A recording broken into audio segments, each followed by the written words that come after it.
ನಮಸ್ಕಾರ. ನಮ್ಮ 2ನೇ ಮಹಡಿಯ ಪಶ್ಚಿಮದ ಕಡೆಗೆ ಆದರಣೀಯರಾದ ಶ್ರೀಪತಿ ಶ್ರೀಧರ ಮತ್ತು ಶ್ರೀಮತಿ ಶಾಂತಾ ಶ್ರೀಧರ ದಂಪತಿಗಳು ಕೊಟ್ಟ ನೆರವಿನಿಂದ ಇತ್ತೀಚೆಗೆ ಹೊಸದಾಗಿ ವಿನ್ಯಾಸಗೊಳಿಸಿರುವ DVG ಸ್ಮಾರಕ ಗ್ರಂಥಾಗಾರ ಎನ್ನುವ ಹೆಸರಿನ ಅಧ್ಯಯನ ಕಕ್ಷವನ್ನು ಈಗ ತಾನೇ ಮಹಾಮಹೋಪಾಧ್ಯಾಯ ವಿದ್ವಾನ್ ಎನ್ ರಂಗನಾಥ ಶರ್ಮಾ ಅವರು ದೀಪ ಬೆಳಗಿಸಿ ಲೋಕಾರ್ಪಣೆ ಮಾಡಿದ್ದಾರೆ. ಒಂದು ಕಾಕತಾಳೀಯ ಅಂತ ಹೇಳಿದರೆ, ನಮ್ಮ ಸಂಸ್ಕೃತ ವಿಭಾಗದ ಗ್ರಂಥಗಳನ್ನೆಲ್ಲ ಪರಿಶೀಲಿಸಿ ಒಂದು ಹಂತದಲ್ಲಿ ಅದನ್ನು ವ್ಯವಸ್ಥೆ ಮಾಡಿದವರು ವಿದ್ವಾನ್ ರಂಗನಾಥ ಶರ್ಮಾ ಅವರೇ. ಅಲ್ಲಿಂದೀಚೆಗೆ ಶತಾವಧಾನಿ ಡಾಕ್ಟರ್ ರಾ ಗಣೇಶ್ ಅವರು ಕೂಡ ಅದನ್ನು ಮುಂದುವರೆಸಿದ್ದಾರೆ. ಆ ಈಗ ಹೊಸದಾಗಿ ವಿನ್ಯಾಸಗೊಳಿಸಿರುವ ಪ್ರತ್ಯೇಕ ಕಕ್ಷದಲ್ಲಿ DVG ಅವರ ಕೃತಿಗಳು, ನಮ್ಮ ಸಂಸ್ಕೃತ ಗ್ರಂಥ ಸಂಗ್ರಹ, DVG ಅವರ ಜೀವನಕ್ಕೆ ಸಂಬಂಧಿಸಿದ ಚಿತ್ರಗಳ ಪ್ರದರ್ಶನ, ಇಲ್ಲಿಯ ಕಾರ್ಯಕ್ರಮಗಳ ಅಥವಾ ಬೇರೆ ಯಾವುದೇ ಸಾಂದ್ರ ಧ್ವನಿ ಮುದ್ರಣಗಳನ್ನು, ಕಾರ್ಯಕ್ರಮ ವಿಡಿಯೋಗಳನ್ನು, DVDಗಳನ್ನು ನೋಡುವುದಕ್ಕೆ ಕೇಳುವುದಕ್ಕೆ ವ್ಯವಸ್ಥೆ, ಅಧ್ಯಯನ ವ್ಯಾಸಂಗಕ್ಕೆ ಅಗತ್ಯವಾದ ಮೇಜು ಪೀಠೋಪಕರಣಗಳು ಇತ್ಯಾದಿ ವ್ಯವಸ್ಥೆ, ಇಷ್ಟನ್ನು ಸಂಯೋಜಿಸಲಾಗಿದೆ. ಈಗಾಗಲೇ ಅದನ್ನು ನೋಡದೇ ಇರೋರು ದಯವಿಟ್ಟು ಕಾರ್ಯಕ್ರಮದ ತರುವಾಯ ಅದನ್ನು ವೀಕ್ಷಿಸಬಹುದು. ಈ ಕಾರ್ಯಕ್ರಮಕ್ಕೆ ಮುಖ್ಯ ಅಭ್ಯಾಗತರಾಗಿ ಆಗಮಿಸಿ ಲೋಕಾರ್ಪಣೆಯನ್ನು ನೆರವೇರಿಸಿರೋರು ವಿದ್ವಾನ್ ಎನ್ ರಂಗನಾಥ ಶರ್ಮಾ. ಕಳೆದ 55 ವರ್ಷಗಳಿಂದ ಇಲ್ಲಿ ಕುಲಪತಿಗಳ ಸ್ಥಾನದಲ್ಲಿ ಇದ್ದಾರೆ. ನಮ್ಮನ್ನೆಲ್ಲ ಆಶೀರ್ವದಿಸ್ತಾ ಬಂದಿದ್ದಾರೆ. ವಯಸ್ಸು 95 ದಾಟಿರುವ ವಿದ್ವಾನ್ ರಂಗನಾಥ ಶರ್ಮಾ ಅವರು ಈ ಪೀಳಿಗೆಯ ಶ್ರೇಷ್ಠ ವಿದ್ವಾಂಸರಲ್ಲಿ ಒಬ್ಬರು. ವ್ಯಾಕರಣ ಅಲಂಕಾರ ಶಾಸ್ತ್ರಗಳಲ್ಲಿ ವಿದ್ವತ್ ಪದವಿ ಪಡೆದವರು, ತರ್ಕ ವೇದಾಂತ ಶಾಸ್ತ್ರಗಳನ್ನು ಅವಗತ ಮಾಡಿಕೊಂಡವರು. 28 ವರ್ಷ ಬೆಂಗಳೂರಿನ ಶ್ರೀ ಚಾಮರಾಜೇಂದ್ರ ಸಂಸ್ಕೃತ ಮಹಾವಿದ್ಯಾಲಯದಲ್ಲಿ ವ್ಯಾಕರಣ ಅಲಂಕಾರ ಶಾಸ್ತ್ರಗಳ ಬೋಧನೆ ಮಾಡಿದ್ದಾರೆ. ಕನ್ನಡ ಸಂಸ್ಕೃತಗಳಲ್ಲಿ 65ಕ್ಕೂ ಹೆಚ್ಚು ಮೌಲಿಕ ಗ್ರಂಥಗಳನ್ನು ರಚಿಸಿದ್ದಾರೆ. DVG ಅವರ ಪ್ರೇರಣೆಯಂತೆ ಅವರು ಮಾಡಿದ ಶ್ರೀಮದ್ ವಾಲ್ಮೀಕಿ ರಾಮಾಯಣದ ಅನುವಾದ, ಅದು 7-8 ಆವೃತ್ತಿಗಳನ್ನು ಕಂಡು ಅತ್ಯಂತ ಲೋಕಪ್ರಿಯವಾಗಿದೆ. ಈಗ 10 ವರ್ಷ ಹಿಂದೆ ಶ್ರೀ ರಾಮಾಯಣ ಕಥಾಮಂಜರಿ ಅನ್ನುವ ಕಥಾರೂಪದ ಸಂಗ್ರಹ ಗದ್ಯಾನುವಾದವನ್ನೂ ಕೊಟ್ಟಿದ್ದಾರೆ. ಸುಮಾರು 35 ವರ್ಷ ಹಿಂದೆಯೇ ಅಮರಕೋಶದ ಅತ್ಯಂತ ಸುವ್ಯವಸ್ಥ ಅನುವಾದವನ್ನು ಒದಗಿಸಿದ್ದಾರೆ. ಭಾಗವತ, ವಿಷ್ಣು ಪುರಾಣ, ಪಂಚದಶಿ, ಶಂಕರ ವಿಜಯ ಮೊದಲಾದ 4 ಆಧಾರ ಗ್ರಂಥಗಳ ಸೊಗಸಾದ ಅನುವಾದ ನೀಡಿದ್ದಾರೆ. ಸಂಸ್ಕೃತದಲ್ಲಿ ಶಂಕರ ಚರಿತಾಮೃತ ಅನ್ನುವ ಕಾವ್ಯವನ್ನು ಬರೆದಿದ್ದಾರೆ. ಸಂಸ್ಕೃತದಲ್ಲಿ ಬೇರೆ ನಾಟಕಗಳು ಇತ್ಯಾದಿಗಳನ್ನು ಅವರು ರಚಿಸಿದ್ದಾರೆ. ವಾಕ್ಯಪದೀಯ ಮೊದಲಾದ ಶಾಸ್ತ್ರಕೃತಿಗಳನ್ನು ಅನುವಾದಿಸಿದ್ದಾರೆ. ವಯಸ್ಸು 93-94 ದಾಟಿದ ಮೇಲೂ ಮಾಂಡೂಕ್ಯ ಪ್ರವಚನ, ತೈತ್ರಿಯ ಪ್ರವಚನ ಮೊದಲಾದ ಜಟಿಲ ಶಾಸ್ತ್ರ ಗ್ರಂಥಗಳನ್ನು ಬರೆದಿದ್ದಾರೆ. ಈ ವಯಸ್ಸಿನಲ್ಲಿ ಸಂಸ್ಕೃತ ಅಧ್ಯಾಪನಕ್ಕಾಗಿ ರಾಷ್ಟ್ರ ಪ್ರಶಸ್ತಿ, ಕರ್ನಾಟಕ ರಾಜ್ಯೋತ್ಸವ ಪ್ರಶಸ್ತಿ, ಸಂಸ್ಕೃತ ವಿದ್ವತ್ತಿಗಾಗಿ ಕೇಂದ್ರ ಸರ್ಕಾರದ ಪ್ರಶಸ್ತಿ, ತಿರುಪತಿ ಕೇಂದ್ರೀಯ ಸಂಸ್ಕೃತ ಮಹಾವಿದ್ಯಾಪೀಠದಿಂದ ಮಹಾಮಹೋಪಾಧ್ಯಾಯ ಪ್ರಶಸ್ತಿ ಸೇರಿದಂತೆ 10 ಗೌರವಗಳಿಗೆ ಆಚಾರ್ಯರು ಭಾಜನರಾಗಿದ್ದಾರೆ. ಎಲ್ಲರಿಗೂ ತಿಳಿದಂತೆ ವಿದ್ವಾನ್ ರಂಗನಾಥ ಶರ್ಮಾ ಅವರು DVG ಅವರ ಅತಿಶಯ ಗೌರವ ಪ್ರೀತ್ಯಾದರಗಳಿಗೆ ಪಾತ್ರರಾಗಿದ್ದವರು. ಅನೇಕ ದಶಕಗಳಿಂದ ನಮಗೆಲ್ಲ ಗುರುಸ್ಥಾನೀಯರಾಗಿದ್ದಾರೆ. ಈ ವೇದಿಕೆಯಲ್ಲಿ ಉಪನ್ಯಾಸಗಳನ್ನು ನೀಡ್ತಾ ಇರುವ ಹಲವಾರು ಮಂದಿಗೆ ಸ್ಫೂರ್ತಿ ಸ್ಥಾನವಾಗಿರುವವರು ವಿದ್ವಾನ್ ರಂಗನಾಥ ಶರ್ಮಾ ಅವರು. ಶತಾವಧಾನಿ ಡಾಕ್ಟರ್ ರಾ ಗಣೇಶ್, ವಿದ್ವಾನ್ ಗಣೇಶ ಭಟ್ ಹೋಬಳಿ ಸೇರಿದಂತೆ ಇಲ್ಲಿ ಪ್ರವಚನಗಳನ್ನು ನೀಡುತ್ತಾ ಇರುವ ಅನೇಕರಿಗೆ ವಿದ್ವಾನ್ ರಂಗನಾಥ ಶರ್ಮರಿಂದ ಪ್ರತ್ಯಕ್ಷವಾಗಿಯೂ ಪರೋಕ್ಷವಾಗಿಯೂ ಮಾರ್ಗದರ್ಶನ ದೊರೆತಿದೆ. ಇಂಥ ಹಿರಿಯರಿಗೆ ಪ್ರಾಂಜಲ ನಮನ ಸಲ್ಲಿಸ್ತಾ ಇದ್ದೇನೆ.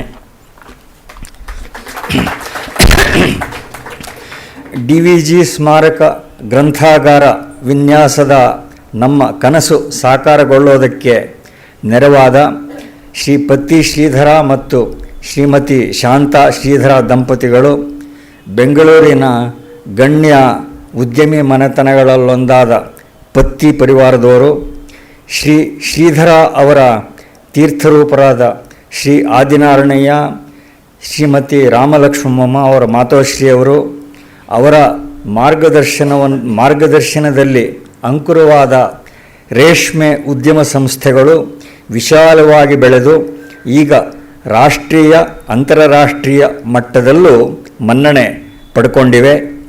ಇವರಿಂದಾಗಿ ಸಾವಿರಾರು ನೇಯ್ಗೆ ಕುಟುಂಬಗಳಿಗೆ ಆಸರೆ ದೊರೆತಿರುವುದಲ್ಲದೆ ಕರ್ನಾಟಕಕ್ಕೆ ವಿಶಿಷ್ಟವಾದ ಸಾಂಪ್ರದಾಯಿಕ ರೇಷ್ಮೆ ಉದ್ಯಮ ಜೀವಂತವಾಗಿ ಉಳಿದಿದೆ. ಈ ಪತ್ತಿ ಸಂಸ್ಥೆಯ ಗೋಮತಿ, ಅನುರಾಗ, ನಕ್ಷತ್ರ, ಮಂದಿರ ಮೊದಲಾದ ಬ್ರ್ಯಾಂಡ್ ನೇಮ್ಸ್ ಇವತ್ತು ರಾಷ್ಟ್ರಾದ್ಯಂತ ಅಂತಾರಾಷ್ಟ್ರೀಯ ಮಟ್ಟದಲ್ಲೂ ಕೂಡ ಜನಜನಿತವಾಗಿವೆ. ಇದರಷ್ಟೇ ಗಮನಿಸಬೇಕಾದ ಸಂಗತಿ ಅಂತ ಹೇಳಿದ್ರೆ ಅವರ ಹಿರಿಯರ ಸೇವಾಪರತೆ, ಸಮಾಜಾಭಿಮುಖತೆ, ದಾನಶೀಲತೆ 2ನೇ ಮತ್ತು 3ನೇ ಪೀಳಿಗೆಯಲ್ಲಿಯೂ ಕೂಡ ಮುಂದುವರಿದಿವೆ. ಶ್ರೀ ಪತ್ತಿ ಶ್ರೀಧರ ಅವರು ಮೈಗೂಡಿಸಿಕೊಂಡ ಉದಾತ್ತ ಜೀವನ ಮೌಲ್ಯಗಳು ಅವರ ತರುವಾಯದ ಪೀಳಿಗೆಯಲ್ಲಿಯೂ ಸುರೇಶ್, ಆದಿಶೇಷ್ ಮೊದಲಾವರಲ್ಲಿಯೂ ಕೂಡ ಅನುವೃತ್ತವಾಗಿರೋದು ನಮಗೆಲ್ಲ ಬಹಳ ಆನಂದ ತಂದಿದೆ. ಶ್ರೀ ಪತ್ತಿ ಶ್ರೀಧರ, ಶ್ರೀಮತಿ ಶಾಂತಾ ಅವರಿಂದ 10 ಧಾರ್ಮಿಕ ಸಾಮಾಜಿಕ ಸೇವಾ ಪ್ರಯತ್ನಗಳಿಗೆ ಪೋಷಣೆ ದೊರೆತಿದೆ. ಇಂಥ ಸಾತ್ವಿಕರ ನಿರಂತರ ಬೆಂಬಲ ಗೋಖಲೆ ಸಾರ್ವಜನಿಕ ವಿಚಾರ ಸಂಸ್ಥೆಗೆ ಲಭ್ಯವಾಗಿರುವುದು ನಮ್ಮ ಕಾರ್ಯೋತ್ಸಾಹವನ್ನು ಹೆಚ್ಚಿಸಿದೆ. ಇನ್ನೊಂದು ಸಂಗತಿ ಇನ್ನೂ ಹೇಳಿದ್ರೆ ತಪ್ಪಾಗಲ್ಲ ಅಂತ ಭಾವಿಸ್ತೀನಿ. ಶ್ರೀಧರ ಅವರಲ್ಲಿ ನನಗೆ ತುಂಬ ಸಲಿಗೆ ಇರೋದರಿಂದ ಹೇಳ್ತಾ ಇದ್ದೇನೆ ಅಷ್ಟೇ. ನಮಗೆ ಈ ಕಟ್ಟಡದ ನವೀಕರಣ ಇದನ್ನೆಲ್ಲ ಪ್ರಾರಂಭ ಮಾಡಿದಾಗೆ ದೊಡ್ಡ ಪ್ರಮಾಣದ ಹಣ ಬೇಕಾಯಿತು. ಸರಿ, ಆಗ ಅವರನ್ನು ಹೋಗಿ ಬೇಡಿದಾಗ ಅವರು ನಮ್ಮ ಕಾರ್ಯವನ್ನು ನೋಡಿದ್ರು, ಅವರಿಗೆ ಸಂತೋಷವಾಯಿತು, ನೆರವು ಕೊಡ್ತಾ ಬಂದರು. ಹೀಗೆ 4-5 ಸಲ ನಮಗೆ ತುರ್ತು ಪರಿಸ್ಥಿತಿ ಇದ್ದಾಗೆಲ್ಲನೂ ಅವರ ಹತ್ರ ಹೋಗೋದು ರೂಢಿ ಆಯಿತು, ಅವ್ರಿಗೂ ಕೊಡೋದು ರೂಢಿ ಆಯಿತು. ಆಮೇಲೆ ಒಂದು ಹಂತದಲ್ಲಿ ನಾವು ಸುಮ್ಮನೆ ಖಾಸಗಿಯಾಗಿ ಮಾತಾಡ್ತಾ ಇದ್ದಾಗ ಪತ್ತಿ ಶ್ರೀಧರ ಅವರು ನನ್ನ ಹತ್ರ ಹೇಳಿದ್ರು, ನನ್ನಿಂದ ಆಗೋಷ್ಟು ಈ ಸಂಸ್ಥೆಗೆ ಮಾಡಿದ್ದೀನಿ ಅಂತ ನನಗೆ ಅನ್ನಿಸ್ತಾ ಇದೆ ಅಂತ ಅವ್ರು ಹೇಳಿದ್ರು ನಮ್ಮ ಖಾಸಗಿಯಾಗಿ ಮಾತುಕತೆಯಲ್ಲಿ. ಅದಕ್ಕೆ ನಾನು ಹೇಳಿದೆ, ಆಗ್ಬೋದಂತೆ ನೋಡೋಣ, ಆದರೆ ಶ್ರೀಧರ ಅವರೇ ನಿಮ್ಮ ಹತ್ರ ಇರೋ ಒಂದಷ್ಟು ಹಣದ ಮೇಲೆ ಗೋಖಲೆ ಸಂಸ್ಥೆ ಹೆಸರು ಬರೆದು ಬಿಟ್ಟಿದೆ, ಆದ್ದರಿಂದ ನೀವೇನೂ ಮಾಡೋ ಹಾಗಿಲ್ಲ ಅಂತ ಹೇಳಿದೆ. ಅವರು ಅಷ್ಟೇ ವಿನೋದವಾಗಿ ನಾನು ದೇವರ ಹತ್ರ ಹೇಳಿದ್ದೇನೆ, ಇನ್ನು ಮುಂದಕ್ಕೆ ಬರಿಬೇಡ ಅಂತ ಹೇಳಿದ್ರು. ಆದರೆ ದೇವರು ಇವ್ರ ಮಾತು ಕೇಳಲಿಲ್ಲ, ಅಲ್ಲಿಂದ ಆಚೆ ಬರೀತಾನೆ ಇದ್ದಾನೆ. ಹೀಗಾಗಿ ಇವತ್ತಿಗೂ ಅವರ ಬೆಂಬಲ ನಮಗೆ ಮುಂದುವರೆದಿದೆ. ಈ ಸಂದರ್ಭದಲ್ಲಿ ಅವರು ಮಾಡಲಿರೋ ಉಪಕಾರಕ್ಕಾಗಿ ಅವರಿಗೆ ನಾವೊಂದು ಕೃತಜ್ಞತೆಯನ್ನು ಸಮರ್ಪಿಸೋದು ಸಹಜವಾಗಿದೆ. ದಯವಿಟ್ಟು ಶ್ರೀ ಪತ್ತಿ ಶ್ರೀಧರ, ಶ್ರೀಮತಿ ಶಾಂತಾ ಶ್ರೀಧರ ವೇದಿಕೆಗೆ ಬಂದು ಹಿರಿಯರಾದ ವಿದ್ವಾನ್ ರಂಗನಾಥ ಶರ್ಮರಿಂದ ಆಶೀರ್ವಾದ ಪಡೆಯಬೇಕು ಅಂತ ಕೇಳ್ತೀನಿ.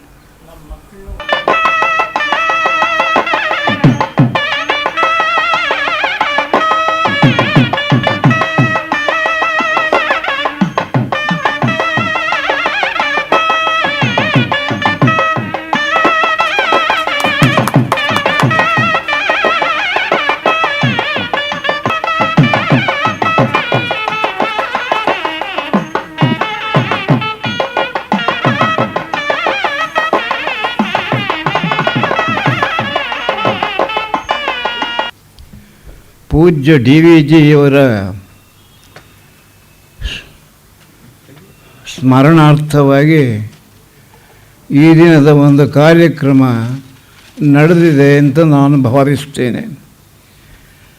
ಅವರ ವಿಷಯದಲ್ಲಿ ಪ್ರೀತಿ, ಅಭಿಮಾನ ಇವುಗಳನ್ನಿರಿಸಿದ ನೀವು ಮತ್ತು ನಾನು ಇಲ್ಲಿ ಸೇರಿದ್ದೇವೆ.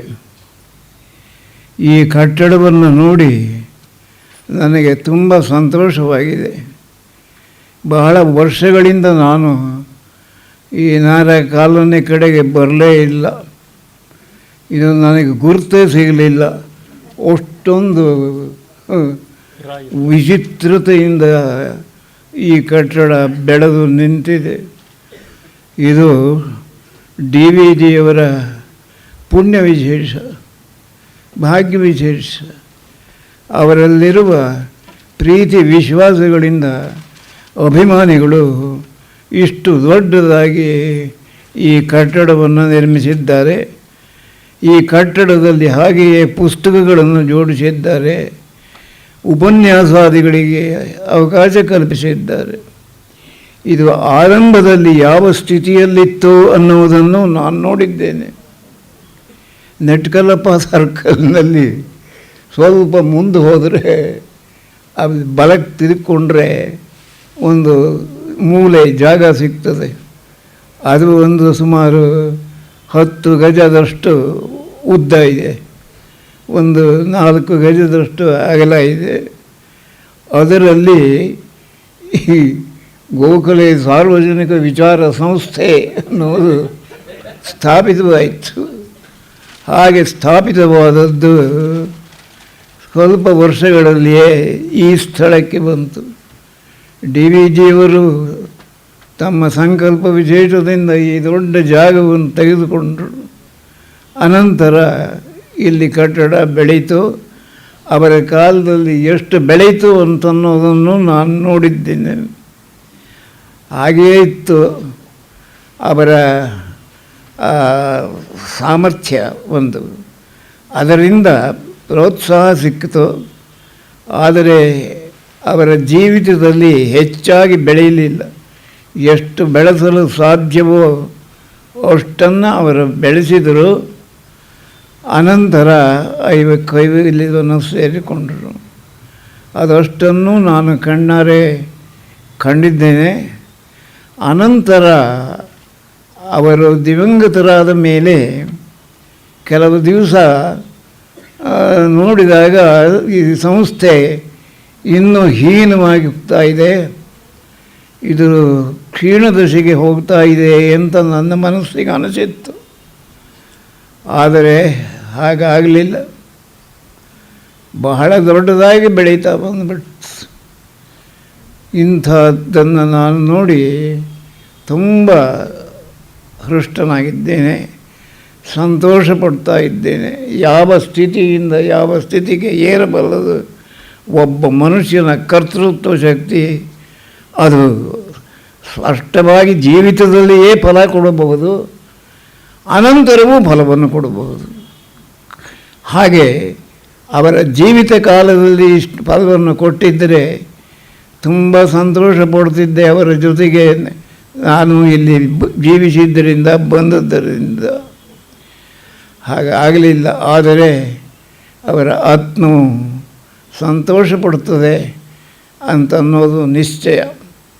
ಹಾಗಾಗುವುದು ಸ್ವಕೀಯ ತನಗಾಗಲ್ಲ, ಅದು ಪರರಿಗೋಸ್ಕರ. ಅವರು ದುಡಿದಿದ್ದೆಲ್ಲ ಪರರಿಗಾಗಿಯೇ, ಅವರ ಸ್ವಂತಕ್ಕಾಗಿ ಅವರು ಕೆಲಸ ಮಾಡಿದ್ದು ಅತ್ಯಲ್ಪ. ಸಾರ್ವಜನಿಕ ಸಂಸ್ಥೆಯ ಉದ್ದೇಶವೇ ಸರ್ವಜನರಿಗೋಸ್ಕರ ಅಂತ ಅನ್ನೋದು ಅವರ ಧ್ಯೇಯವಾಗಿತ್ತು. ಅಂತಹ ಕೆಲಸವನ್ನು ಅವರು ಮಾಡಿದರು. ಅದಕ್ಕೆ ತಕ್ಕ ಶಿಷ್ಯರು ದೊರಕಿದರು.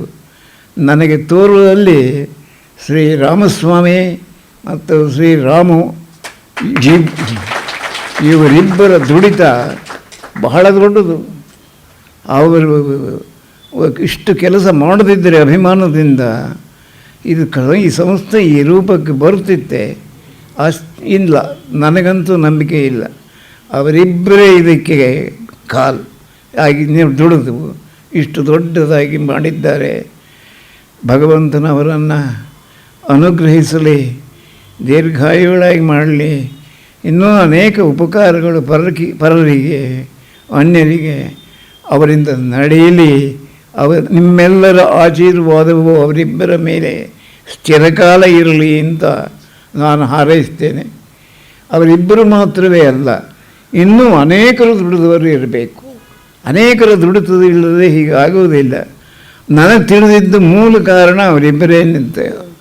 ಇದಕ್ಕಾಗಿ ನಾನು ಅವರಿಬ್ಬರಿಗೂ ಯಶಸ್ಸು ದೊರೆಯಲಿ, ಪುಣ್ಯ ಕಾರ್ಯಗಳಾಗಿ ಬಾಳಲಿ, ಅವರು ಮಂಗಳ ಹರ್ಷದಾಯಕವಾದ ಜೀವಿತವನ್ನು ನಡೆಸಲಿ ಅಂತ ಭಗವಂತನನ್ನು, ಶ್ರೀರಾಮನನ್ನು ಪ್ರಾರ್ಥಿಸಿಕೊಳ್ಳುತ್ತೇನೆ. ಇನ್ನು ಶ್ರೀ ಡಿ ವಿ ಜಿ ಅವರ ವಿಷಯವಾಗಿ ಒಂದೆರಡು ಮಾತು ನಾನು ಅವರ ಜೊತೆಗೆ ಬಾಳಿದ್ದರಿಂದ, ಬದುಕಿದ್ದರಿಂದ. ಎಷ್ಟು ಹೊತ್ತು ಮಾತಾಡ್ಬೋದು ರೀ? ನೀವು ಎಷ್ಟೊತ್ತು ಮಾತಾಡ್ಬೋದು. ಇಲ್ಲ, ನನಗಿರೋದು ಸಮಯ ನಾನು ಕೊಟ್ಟಿದ್ದೀನಿ.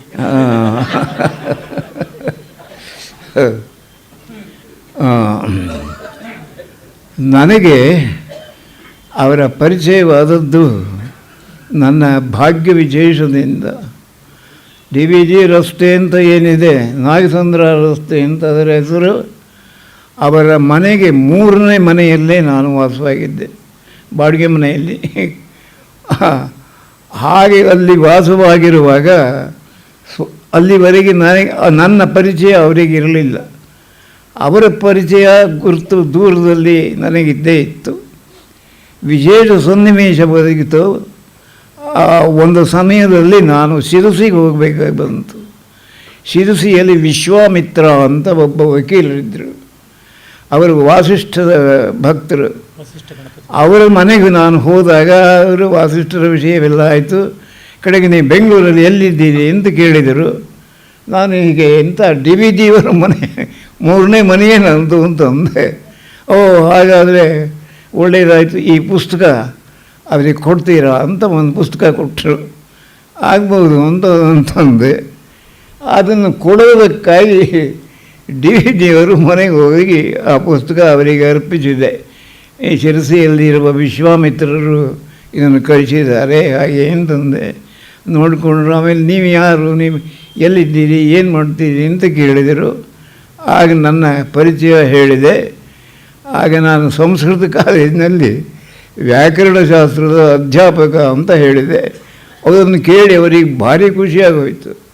ಆ ಸಂಸ್ಕೃತ ವ್ಯಾಕರಣ ಇವೆರಡು ಶಬ್ದಗಳು ಅವರಿಗೆ ತುಂಬ ಪ್ರಿಯವಾದವಂತೆ. ಹಾಗೆ ತುಂಬ ಸಂತೋಷಪಟ್ಟು, ಇಲ್ಲಿ ಹತ್ತಿರ ಬೇರೆ ಇದ್ದೀರಿ, ಆಯಿತು ಇಲ್ಲಿ ಬರ್ತಾ ಇದೆ ಹಾಗೆ ಅಂತ ಅಂದ್ಬಿಟ್ರು.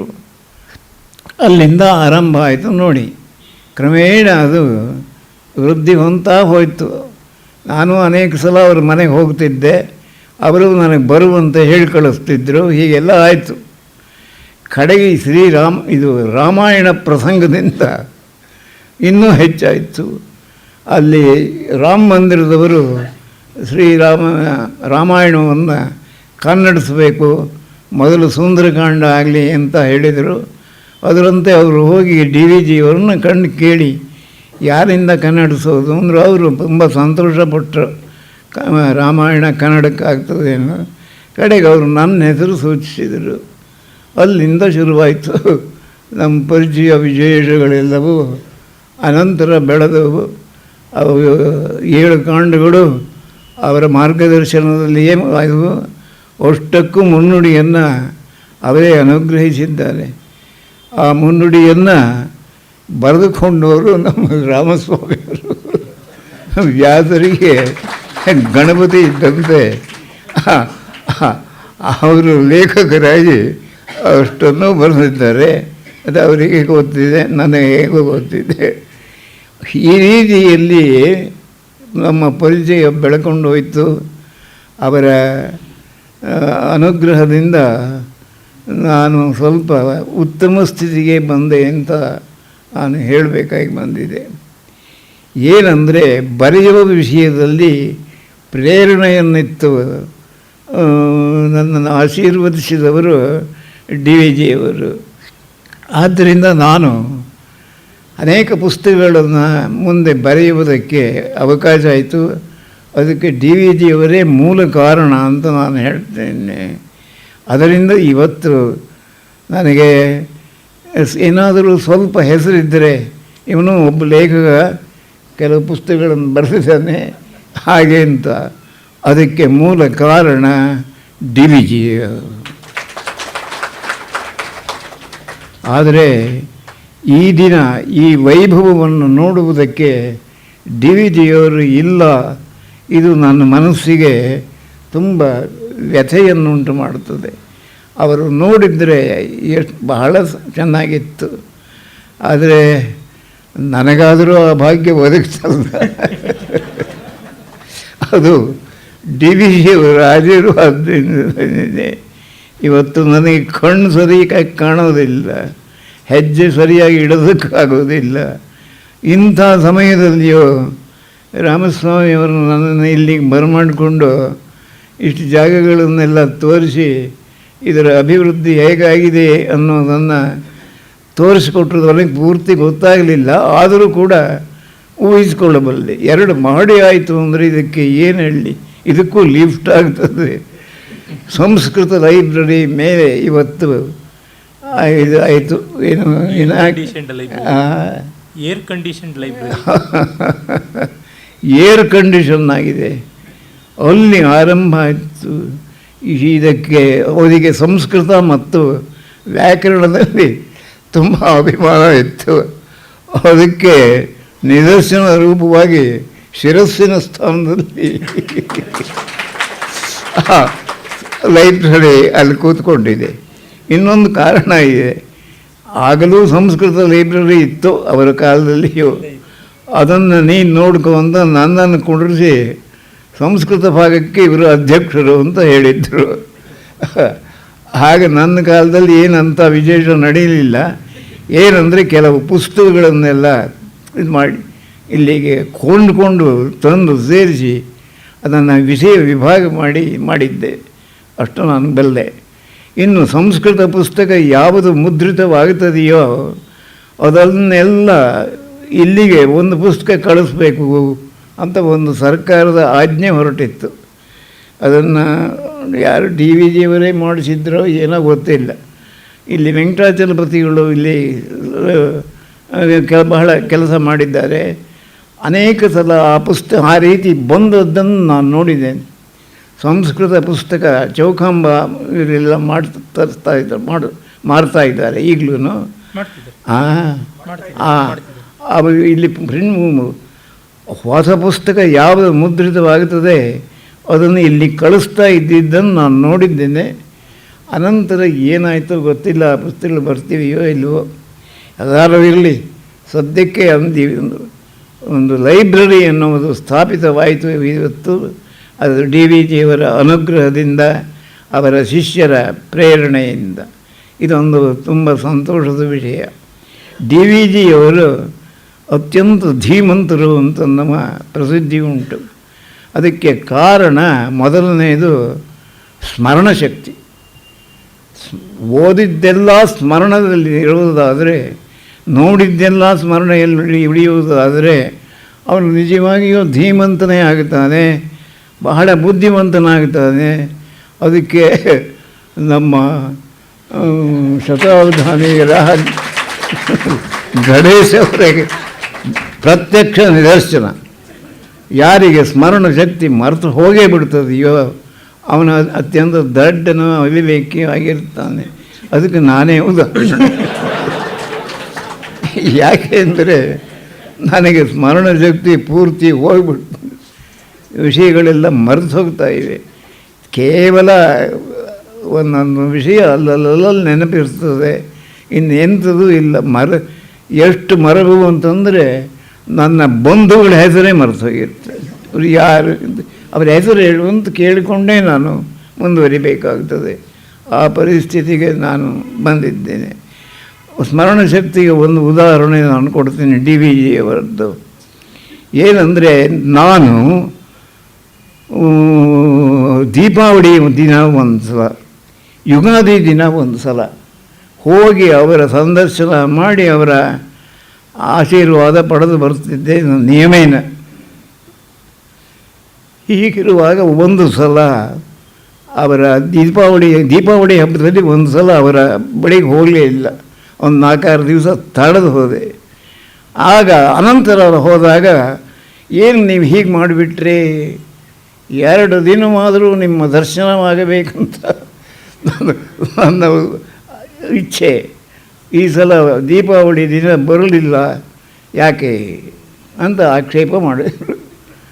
ಆಗ ನಾನು, ಇಲ್ಲ, ನಮ್ಮ ಅಣ್ಣ ಅವರು ಬಂದಿದ್ದರು, ಅವರಿಗೆ ಆರೋಗ್ಯ ಇರಲಿಲ್ಲ, ಆಸ್ಪತ್ರೆಗೆ ತಿರುಗಾಡಬೇಕಾಗಿ ಬಂತು, ಅದಕ್ಕಾಗಿ ಬರೋಕ್ಕಾಗಲಿಲ್ಲ ಅಂತಂದೆ. ನಿಮ್ಮ ಅಣ್ಣ ಅವರೇ? ಯಾರು? ನಾರಾಯಣಪ್ಪನವರೇ ಅಂದೆ. ನಾನು ದಿಗ್ಭ್ರಾಂತನಾಗಿಬಿಟ್ಟೆ.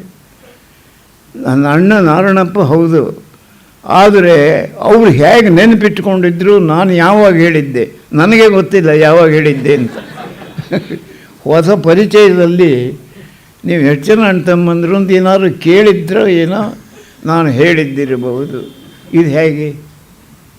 ಅಮರಕೋಶ ಹೇಳ್ತಾ ಇದ್ರು ಅವರು. ಯಾವ ಕಾಲದಲ್ಲಿ ಅಮರಕೋಶ ನೋಡಿದ್ದು ಅದು ಬಾಯಿಗೆ ಬರ್ತಿತ್ತು. ಸುಭಾಷಿತಗಳು ಅವರ ಸ್ಮರಣೆಯಲ್ಲಿ ಇದ್ದಿದ್ದೆವು. ಒಂದು ಸಲ ಏನಾಯಿತು ಅಂದರೆ, ಅವರ ಕೋಣೆ ರೂಮ್ನಲ್ಲಿ ಕೂತ್ಕೊಂಡಿದ್ದೆ. ಆಗ ಅವರು ಬಂದರು ಹೊರಗಿನಿಂದ ರೂಮಿಗೆ. ಆಗ ಬಂದ ಕೂಡಲೇ ನಾನು ಎದ್ದು ನಿಂತ್ಕೊಂಡೆ. ಇದು ಸ್ವಾಭಾವಿಕ. ಕೂತ್ಕೊಳ್ಳೋಣ ಆಗಲಿ ಹಾಗೆ ಎದ್ದಿದ್ದು ಸರಿಯಲ್ಲ ಅಂದ್ಬಿಟ್ರು. ನನಗೆ ಆಶ್ಚರ್ಯವಾಗಿ ಹೀಗೆ ನೋಡಿದೆ. ಆಗ ಒಂದು ಶ್ಲೋಕ ಹೇಳಿದರು. ಏನು ಅಂದರೆ, ಉಪಚಾರ ಕರ್ತವ್ಯ ಯಾವತ್ ಸಂಜಾಯತೆ ಮೈತ್ರ್ಯಾಂ ಸಂಜಾತಾಯಾಂ ಉಪಚಾರ ಕೈತವಂ ಭವತಿ ಅಂತ. ಉಪಚಾರ ಮಾಡಬೇಕು ಬಂದವರಿಗೆ, ಅಥವಾ ದೊಡ್ಡವರಿಗೆ ಕಂಡ್ರೆ ಗೌರವ ತೋರಿಸಬೇಕು. ಎಲ್ಲಿವರೆಗೆ? ಯಾವತ್ ಸಂಜಾಯತೆ ಮೈತ್ರಿ, ಅದು ಸ್ನೇಹ ರೂಪವಾಗಿ ಪರಿಣಾಮ ಹೊಂದಬೇಕು. ಅಲ್ಲಿಯವರೆಗೆ ಆ ಥರ ಉಪಚಾರ ಮಾಡಬೇಕು. ಬಂದವರಿಗೆ ಕಾಫಿ ತಗೊಳ್ಳಿ, ಟೀ ತಗೊಳ್ಳಿ, ಈ ರೀತಿಯಾದ ಉಪಚಾರ ಮಾಡಿ ಕಳಿಸ್ತಕ್ಕದ್ದು. ಸಂಜಾತಾಯಾಂ ಮೈತ್ರ್ಯಾಂ, ಸ್ನೇಹವು ಬೆಳೆದ ಮೇಲೆ ಉಪಚಾರ ಕೈತವಂ ಭವತಿ. ಆಗ ಈ ಉಪಚಾರ ಕೈತವ ಆಗ್ತದೆ. ಅಂದರೆ ಕುಟಿಲ ಭಾವದಿಂದ ಮಾಡಿದ್ದು, ಅನಾವಶ್ಯಕವಾಗಿ ಅಂತಂದ್ಬಿಟ್ಟು, ಅನಾವಶ್ಯಕ ಮಾತ್ರವೇ ಅಲ್ಲ, ಯಾವುದೋ ಒಂದು ಮನಸ್ಸಿನಲ್ಲಿ ಕೆಟ್ಟ ಭಾವನೆ ಇದೆ, ಅದಕ್ಕಾಗಿ ಉಪಚಾರ ಮಾಡ್ತಾನೆ. ಸುಮ್ಮನೆ ಸಣ್ಣ ಜನರಿಗೆಲ್ಲ ತಾವು ಬರಬೇಕು ಉಪ್ಪಬೇಕು ಅಂತೇಳಿ ಉತ್ತಮ ಆಸನವನ್ನು ಕೊಟ್ಟು ಇದು ಮಾಡೋದು ಯಾರು ಮಾಡ್ತಾರೆ? ಹಾಗೆ ಮಾಡಿದರೆ ಏನು ಅರ್ಥ ಅದಕ್ಕೆ? ಇದು ಯಾವುದೋ ಒಂದು ಹಾಸ್ಯ ಮಾಡೋದಕ್ಕೋ ಯಾವುದೋ ಒಂದು ಕಾರಣ ಅಂತ ಊಹೆ ಮಾಡಬಹುದು. ಆದ್ದರಿಂದ ಉತ್ಪನ್ನಾಯಾಮ್ ಮೈತ್ರ್ಯಾಂ, ನಮಗೂ ನಿಮಗೂ ಮೈತ್ರಿ ಸ್ನೇಹ ಉಂಟಾಗಿಬಿಟ್ಟಿದೆ. ಈಗ ಯಾತಕ್ಕೆ ಹೀಗೆ ಎದ್ದು ನಿಲ್ಲೋದು, ಕೈ ಮುಗಿಯೋದು ಅಂತ ಅಭಿಪ್ರಾಯ.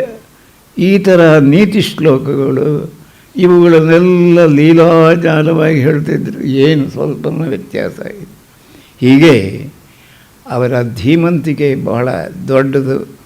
ಮಾಡ್ತಕ್ಕ ಕೆಲಸ ಚೆನ್ನಾಗಿ ಮಾಡಬೇಕು, ಪರರಿಗೋಸ್ಕರ ಮಾಡಬೇಕು ಅಂತನ್ನೋದು ಅವರ ಬಾಯಿಂದ ಅನೇಕ ಸಲ ಹೊರಟಿದೆ. ಅದನ್ನು ನಾನು ಕೇಳಿದ್ದೀನಿ. ಒಂದು ಸಲ ಅಂದರೆ ಸುಮಾರು ಇಲ್ಲಿ ನಾನು ಒಂದು 12 ವರ್ಷ ಇದ್ದೆ. ಅನಂತರ ನರಸಿಂಹರಾಜ್ ಕಾಲೋನಿಯಲ್ಲಿ ಒಂದು 12 ವರ್ಷ ಇದ್ದೆ. ಸುಮಾರು 23-24 ವರ್ಷ ತೀರ ಹತ್ತಿರದಲ್ಲೇ ಕಳೆದಾಗಾಯಿತು. ಅನಂತರ ನಾನು ವಿಜಯನಗರಕ್ಕೆ ಹೋದೆ. ಒಂದು ಸಂದರ್ಭ ತಮಗೆ ಹೇಳ್ತೇನೆ, ಹೆಚ್ಚು ಹೊತ್ತು ಕಳಿಸೋದು ಅನಾವಶ್ಯಕ. ಏನು ಅಂತಂದರೆ, ಇಲ್ಲಿ ಅಧ್ಯಾತ್ಮ ಪ್ರಕಾಶ ಕಾರ್ಯಾಲಯ ಇದೆಯಲ್ಲ ತ್ಯಾಗರಾಜನಗರದಲ್ಲಿ, ಅಲ್ಲಿಯ ಗುರುಗಳಿಗೂ ಇವರಿಗೂ ಚೆನ್ನಾಗಿ ಪರಿಚಯ ಇತ್ತು. ಗುರುಗಳ ಮೇಲೆ ಇವರಿಗೆ ವಿಶೇಷ ಭಕ್ತಿಯೂ ಇತ್ತು. ನನಗೆ ಆ ಗುರುಗಳ ವಿಷಯದಲ್ಲಿ ನನಗೂ ತುಂಬ ಗೌರವ. ಒಂದು ಸಲ ಏನು ಅವರು ಒಂದು ಸಲ ಏನಾಯಿತು ಮುಕ್ತರಾದರು. ಆ ಸುದ್ದಿ ನನಗೆ ಅಲ್ಲಿಗೆ ಗೊತ್ತಾಯಿತು, ವಿಜಯನಗರಕ್ಕೆ. ಕೂಡಲೇ ನಾನು ಇಲ್ಲಿಗೆ ಬಂದೆ. ಬರೋದು ಕಷ್ಟವಾಯಿತು, ಯಾಕೆಂದರೆ ಆಗ ವಾಹನಗಳೇ ಇರ್ತಿರಲಿಲ್ಲ. ಬಂದು ಈ ನೆಟ್ಕಲಪ್ಪ ಸರ್ಕಲಿಂದ ಸ್ವಲ್ಪ ಮುಂದೆ ಹೋಗ್ತಿರುವಾಗ ಎದುರಿಗಿಂದ ಒಬ್ಬರು ಬಂದರು. ಅವರು ಆ ಅಧ್ಯಾತ್ಮ ಪ್ರಕಾಶ ಕಾರ್ಯಾಲಯದ ಭಕ್ತರೇ. ಅವರು ನನ್ನ ನೋಡಿದ ಕೂಡಲೇ, ಓಹೋ, ಏನು ಗುರುಗಳು ಸಂದರ್ಶನಕ್ಕೆ ಹೊರಟ್ರ? ಹೌದು ಅಂದೆ. ಇಲ್ಲ, ಅವರ ದೇಹವನ್ನು ಹೊಳೆ ನರಸೀಪುರಕ್ಕೆ ತಗೊಂಡು ಹೋಗ್ಬಿಟ್ರು ಅಂತಂದರು. ಎಲ್ಲ ನನಗೆ ದರ್ಶನ ಆಗದೆ ಹೋಯ್ತಲ್ಲ, ಇಷ್ಟು ದೂರ ಬಂದಿದ್ದೇನೆ, ಏನು ಮಾಡೋದು ಅಂತ DVGಯವರ ದರ್ಶನ ಮಾಡಿಕೊಂಡಾರು, ಹೋಗೋಣ, ಅಷ್ಟು ದೂರದಿಂದ ಬಂದಿದ್ದು ಸಾರ್ಥಕ ಆಗ್ತದೆ ಅಂತಂದು ಬಿಟ್ಟು ಅವ್ರ ಮನೆಗೆ ಹೋದೆ. ಅವರು ತಮ್ಮ ರಾಮರಾಯರು ಕೂತಿದ್ದರು. ನಾನು ನೋಡಿದ ಕೂಡಲೇ, ಓ ಬನ್ನಿ, ಇಷ್ಟು ತನಕ ಅವರು ಇಲ್ಲಿ ಬಾಗಿಲಲ್ಲೇ ಕೂತಿದ್ದರು. ಹೊಳೆ ನರಸೀಪುರ ಸ್ವಾಮಿಗಳ ವಾಹನ ಅದು ಹೋಗುವಾಗ ಅವರ ದರ್ಶನ ಮಾಡಬೇಕು ಅಂತ ಅದು ಹೋಯಿತು. ಅಲ್ಲಿ ದರ್ಶನ ಮಾಡಿಕೊಂಡು ಈಗಷ್ಟೇ ಒಳಗೆ ಹೋಗಿದ್ದಾರೆ. ಹಾಗೆ ನಾನು ಒಳಗೆ ಹೋಗ್ರಿ ಅಂದರು. ನಾನು ಒಳಗೆ ಹೋದೆ. ಇವರು ರೂಮ್ನಲ್ಲಿ ಕೂತಿದ್ದರು. ನಾನು ಹೋಗಿ ನಿಂತ್ಕೊಂಡೆ. ಅವ್ರು ಈಗ ನನ್ನನ್ನು ನೋಡಿದ ಕೂಡಲೇ ಬರಬೇಕು, ಕೂತ್ಕೋಬೇಕು ಅಂತ ಏನೋ ಒಂದು ಹೇಳ್ತಿದ್ರು. ಏನೂ ಹೇಳಲಿಲ್ಲ. ಓಹೋ, ಏನೋ ಚಿಂತಾತುರರಾಗಿದ್ದಾರೆ ಅಂತ ನಾನು ಸ್ವಲ್ಪ ಹೊತ್ತಾಗೆ ನಿಂತಿದ್ದೆ.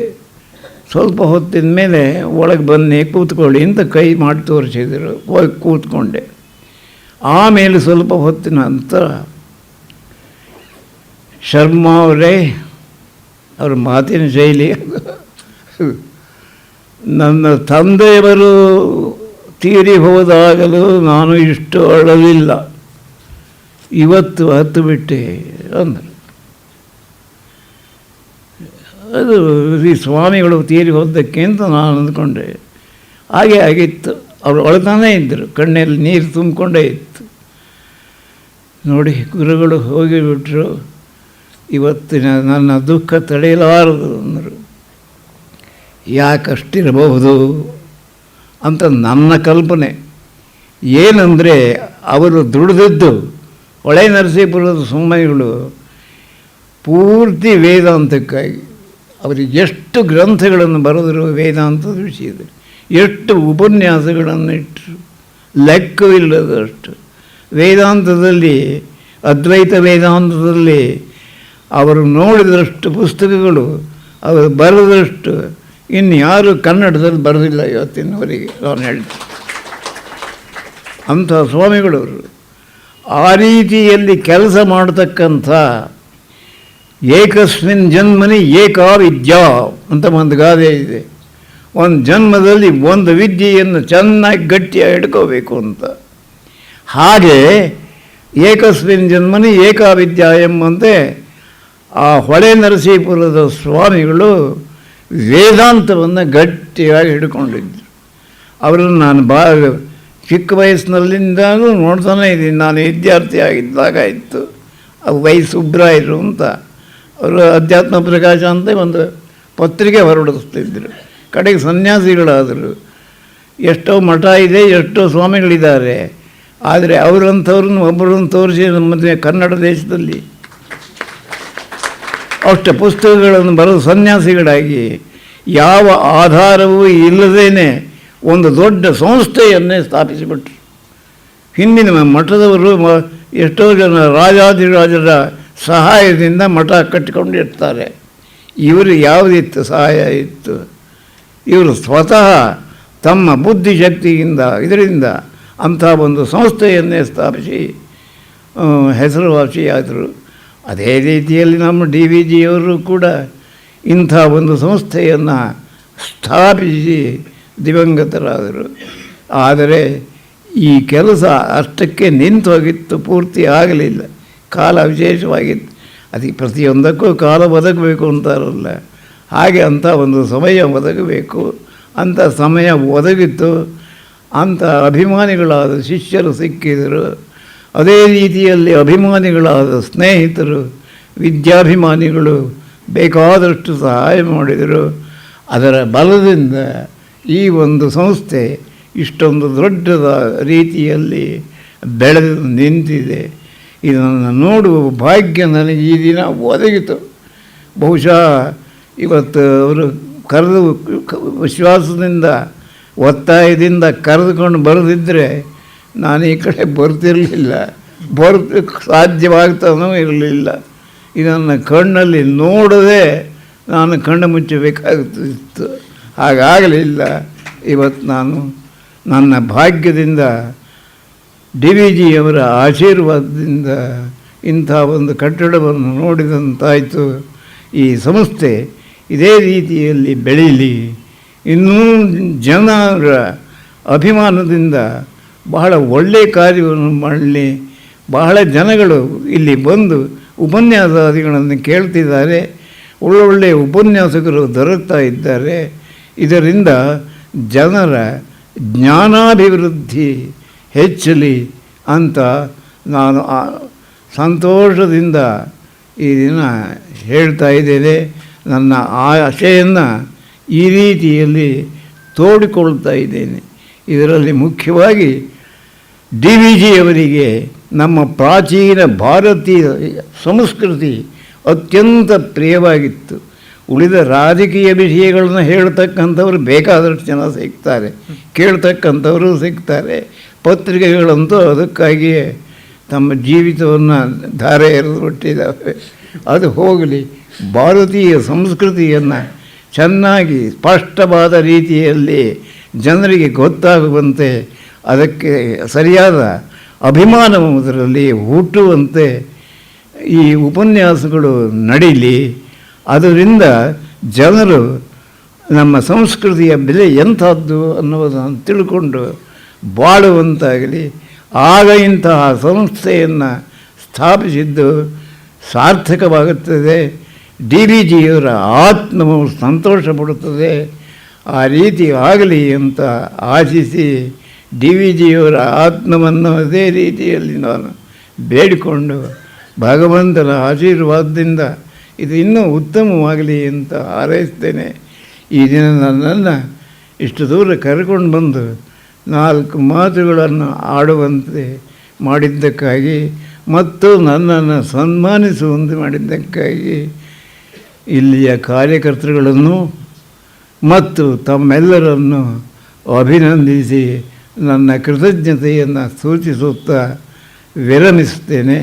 ಸರ್ವರಿಗೂ ನಮಸ್ಕಾರ.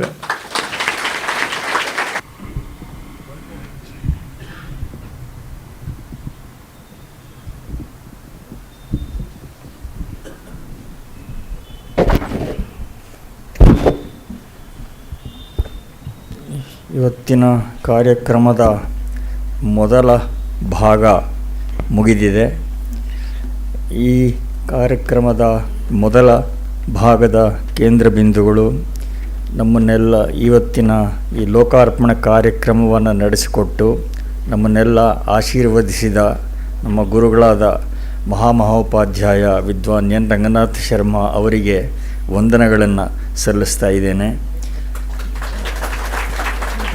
ಇದಕ್ಕೆಲ್ಲ ನಿಮಿತ್ತರಾದ ಮಿತ್ರರಾದ ಶ್ರೀ ಪತ್ತಿ ಶ್ರೀಧರ, ಶ್ರೀಮತಿ ಶಾಂತಾ ಶ್ರೀಧರ, ಶ್ರೀ ಸುರೇಶ್, ಶ್ರೀ ಆದಿಶೇಷ್ ಪರಿವಾರದವರಿಗೆಲ್ಲ ಶುಭವನ್ನು ಕೋರ್ತಾ ಇದ್ದೇನೆ. ತಮ್ಮೆಲ್ಲರ ಪರವಾಗಿ ದೇವರು ಅವರಿಗೆ ಸಕಲ ಶ್ರೇಯಸ್ಸನ್ನು ಒದಗಿಸಲಿ ಅಂತ ಪ್ರಾರ್ಥನೆ ಮಾಡ್ತೇನೆ. ಈಗ ಎರಡನೇ ಭಾಗ, ಇವತ್ತಿನ ಉಪನ್ಯಾಸ ಕಾರ್ಯಕ್ರಮ ಈಗ ಆರಂಭ ಆಗ್ತಾ ಇದೆ. ಈ ಕಾರ್ಯಕ್ರಮಕ್ಕೆ, ಈ ಮೊದಲ ಕಾರ್ಯಕ್ರಮಕ್ಕೆ, ಈಗ ನಡೀತಾ ಇರುವ ಕಾರ್ಯಕ್ರಮಕ್ಕೆ ತಾವೆಲ್ಲ ಇಷ್ಟು ದೊಡ್ಡ ಸಂಖ್ಯೆಯಲ್ಲಿ ಬಂದಿರೋದು ನಮಗೆಲ್ಲ ಪ್ರೋತ್ಸಾಹದಾಯಕವಾಗಿದೆ. ಅನೇಕ ಜನ ಗಣ್ಯರು ಬಂದಿದ್ದೀರಿ. ನಮಗೆ ಆದರಣೀಯರಾದ, ನನಗೆ ವೈಯಕ್ತಿಕವಾಗಿ ತುಂಬ ಪ್ರೀತಿ ಪಾತ್ರರಾದ ಹಿರಿಯರು ಡಾಕ್ಟರ್ ಮತ್ತೂರು ಕೃಷ್ಣಮೂರ್ತಿ ಅವರು ದಯಮಾಡಿಸಿದ್ದಾರೆ. ಇನ್ನೂ ಅನೇಕ ಜನ ಗಣ್ಯರು ಬಂದಿದ್ದೀರಿ. ತಮಗೆಲ್ಲ ವಿಶೇಷವಾಗಿ ಸ್ವಾಗತವನ್ನು ಕೋರ್ತೇನೆ. ಇವತ್ತು ಸ್ವತಂತ್ರ ಭಾರತ ಅಭಿನಂದನ ಸ್ತವ. ಭಾರತಕ್ಕೆ ಸ್ವಾತಂತ್ರ್ಯ ಬಂದ ದಿವಸ ಎಂದರೆ 1947 ಆಗಸ್ಟ್ 15ರಂದು DVG ಅವರು ಪ್ರಕಟಪಡಿಸಿದ 24 ವೃತ್ತಪದ್ಯಗಳ ಮಾಲಿಕೆ.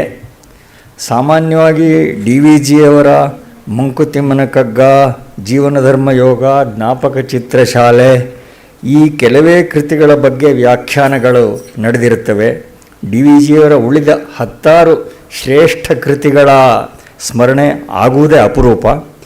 ಈ ದೃಷ್ಟಿಯಿಂದ ನಾವು ಶತಾವಧಾನಿ ಡಾಕ್ಟರ್ ಗಣೇಶ್ ಅವರನ್ನು ಸ್ವತಂತ್ರ ಭಾರತ ಅಭಿನಂದನ ಸ್ತವ, ಅದಕ್ಕೆ ಆಮೇಲಿಂದ DVG ಅವರೇ ಭಾರತ ಭೂವಂದನ ಅಂತಾನು DVG ಅವರೇ ಅದಕ್ಕೆ ಹೆಸರಿಟ್ಟರು. ಆ ಕೃತಿಯ ಅವಲೋಕನ ಮಾಡಬೇಕು ಅಂತ ಪ್ರಾರ್ಥನೆ ಮಾಡಿದವು. ಈ ಪದ್ಯಮಾಲಿಕೆಯಲ್ಲಿ DVG ಅವರು ಸ್ವಾತಂತ್ರ್ಯದ ಸಂದರ್ಭವನ್ನು ವ್ಯಾಜ ಮಾಡಿಕೊಂಡು ರಾಷ್ಟ್ರ ಅಂದರೆ ಏನು, ಅದರ ನೈಜ ಸತ್ವ ಏನು, ಭಾರತದ ಪರಂಪರೆ ಎಷ್ಟು ಉದಾತ್ತವಾದ್ದು, ಸ್ವಶಿಕ್ಷಣ ಅಥವಾ ಸಂಸ್ಕಾರವೇ ಸ್ವಾತಂತ್ರ್ಯ ಎನ್ನುವ ನಾಣ್ಯದ ಇನ್ನೊಂದು ಮಗ್ಗುಲು, ಈ ಪರಿಜ್ಞಾನ, ಸಾಮುದಾಯಿಕ ಜೀವನದ ಮಂಗಲಮಯತೆ ಈ ಮೊದಲಾದ ಆಧಾರ ಸೂತ್ರಗಳನ್ನು ವಿಷದಪಡಿಸಿದ್ದಾರೆ. ಆ ಕೃತಿಯ ಅವಲೋಕನವನ್ನು ಮಿತ್ರರಾದ ಶತಾವಧಾನಿ ಡಾಕ್ಟರ್ ಗಣೇಶ್ ಅವರು ಮಾಡೋರಿದ್ದಾರೆ. ಕಾರ್ಯಕ್ರಮದ ಅಂತ್ಯದಲ್ಲಿ ಪ್ರಾಯೋಜಕರು ಸಿಹಿ ವಿತರಣೆ ವ್ಯವಸ್ಥೆ ಮಾಡಿದ್ದಾರೆ. ಕಾರ್ಯಕ್ರಮ ಪೂರ್ತಿ ಇದ್ದು ಇಲ್ಲಿ ಆನಂದಪಟ್ಟು ಕಡೆಯಲ್ಲಿ ತೆರಳುವಾಗ ಪ್ರಸಾದವನ್ನು ಸ್ವೀಕರಿಸಿ ಎಲ್ಲರೂ ತೆರಳಬೇಕು ಅಂತ ವಿನಂತಿ ಮಾಡ್ತಾ ಈ ಪ್ರಾಸ್ತಾವಿಕವನ್ನು ಮುಗಿಸ್ತೇನೆ. ಈಗ ಶತಾವಧಾನಿ ಡಾಕ್ಟರ್ ಗಣೇಶ್. ಎಲ್ಲರಿಗೆ ನಮಸ್ಕಾರ. ಈ ಹೊತ್ತು ತುಂಬ ಸಂತೋಷದ ಸಂಗತಿ, ಬಹಳ ಸಂಭ್ರಮದ ದಿವಸ ಕೂಡ.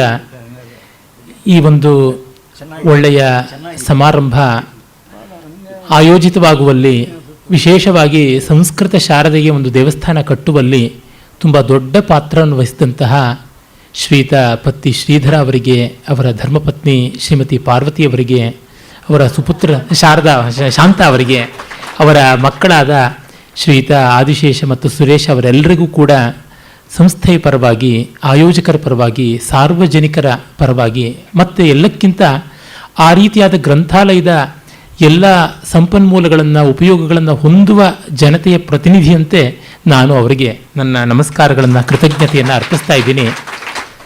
ಯಾಕೆಂದರೆ ಒಂದು ಮಾತಿದೆ, ಶತೇಷು ಜಾಯತೆ ಶೂರಃ ಸಹಸ್ರೇಷು ಚ ಪಂಡಿತಃ ವಕ್ತಾ ದಶಸಹಸ್ರೇಷು ದಾತಾ ಭವತಿ ವಾನವ ಅಂತ. 100 ಜನರಲ್ಲಿ ಒಬ್ಬ ಶೂರ ಆಗಬಹುದು, 1000 ಜನರಲ್ಲಿ ಒಬ್ಬ ಪಂಡಿತ ಆಗಬಹುದು, 10,000 ಜನರಲ್ಲಿ ಒಬ್ಬ ವಿದ್ವಾಂಸ ವಾಗ್ಮಿ ಆಗಬಹುದು, ಆದರೆ ಇಷ್ಟು ಜನರಲ್ಲಿ ಒಬ್ಬ ದಾನಿ ಆಗ್ತಾನೋ ಇಲ್ಲವೋ ಅಂತ ಹೇಳಿಬಿಟ್ಟು. ಹೀಗಾಗಿ ದಾತೃತ್ವಕ್ಕೆ ತುಂಬ ದೊಡ್ಡ ಬೆಲೆ ಇದೆ. ಹಾಗಲ್ಲದೆ ಇದ್ದರೆ ಕಪ್ಪು ಮೋಡ ಏನು ಸೊಗಸೋ ಅದಕ್ಕೆ.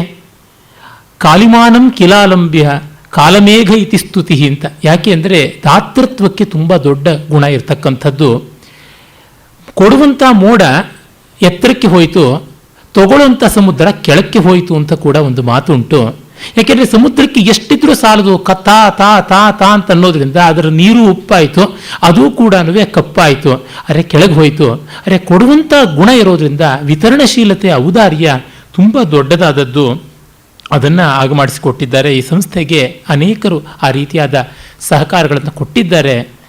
ಆದರೆ ಆ ರೀತಿಯಾದ ಸಹಕಾರಗಳನ್ನು ಕೊಟ್ಟವರು ಮತ್ತೆ ಈ ಸಂಸ್ಥೆಯ ಹಿತಗಳಲ್ಲಿ ಭಾಗವಹಿಸೋದು ಬಹಳ ವಿರಳ. ಯಾವಾಗಲೂ ಒಮ್ಮೆ ಬರ್ತಾರೆ, ಕೊಟ್ಟು ಹೋಗ್ಬಿಡ್ತಾರೆ. ರಾಮಸ್ವಾಮಿಯವರು ಹೇಳಿದ್ರಲ್ಲ, ಸಂತತವಾಗಿ ಹೋಗುವುದು, ಬರುವುದು, ತಗೊಳ್ಳೋದು, ಕೊಡುವುದು ಅಭ್ಯಾಸವಾಯಿತು ಅಂತ. ಅದು ತುಂಬ ದೊಡ್ಡದು. ಅದಕ್ಕಾಗಿ ಮತ್ತೆ ಅವರಿಗೆ ಅಭಿನಂದನೆ ಸಲ್ಲಿಸ್ತಾ, ಕಳೆದ ತಿಂಗಳೇ ಪ್ರಾಯಶಃ ಸ್ವಾತಂತ್ರ್ಯ ಮಾಸ ಆಗಲೇ ಈ ಉಪನ್ಯಾಸ ಆಗಬಹುದಾಗಿತ್ತು.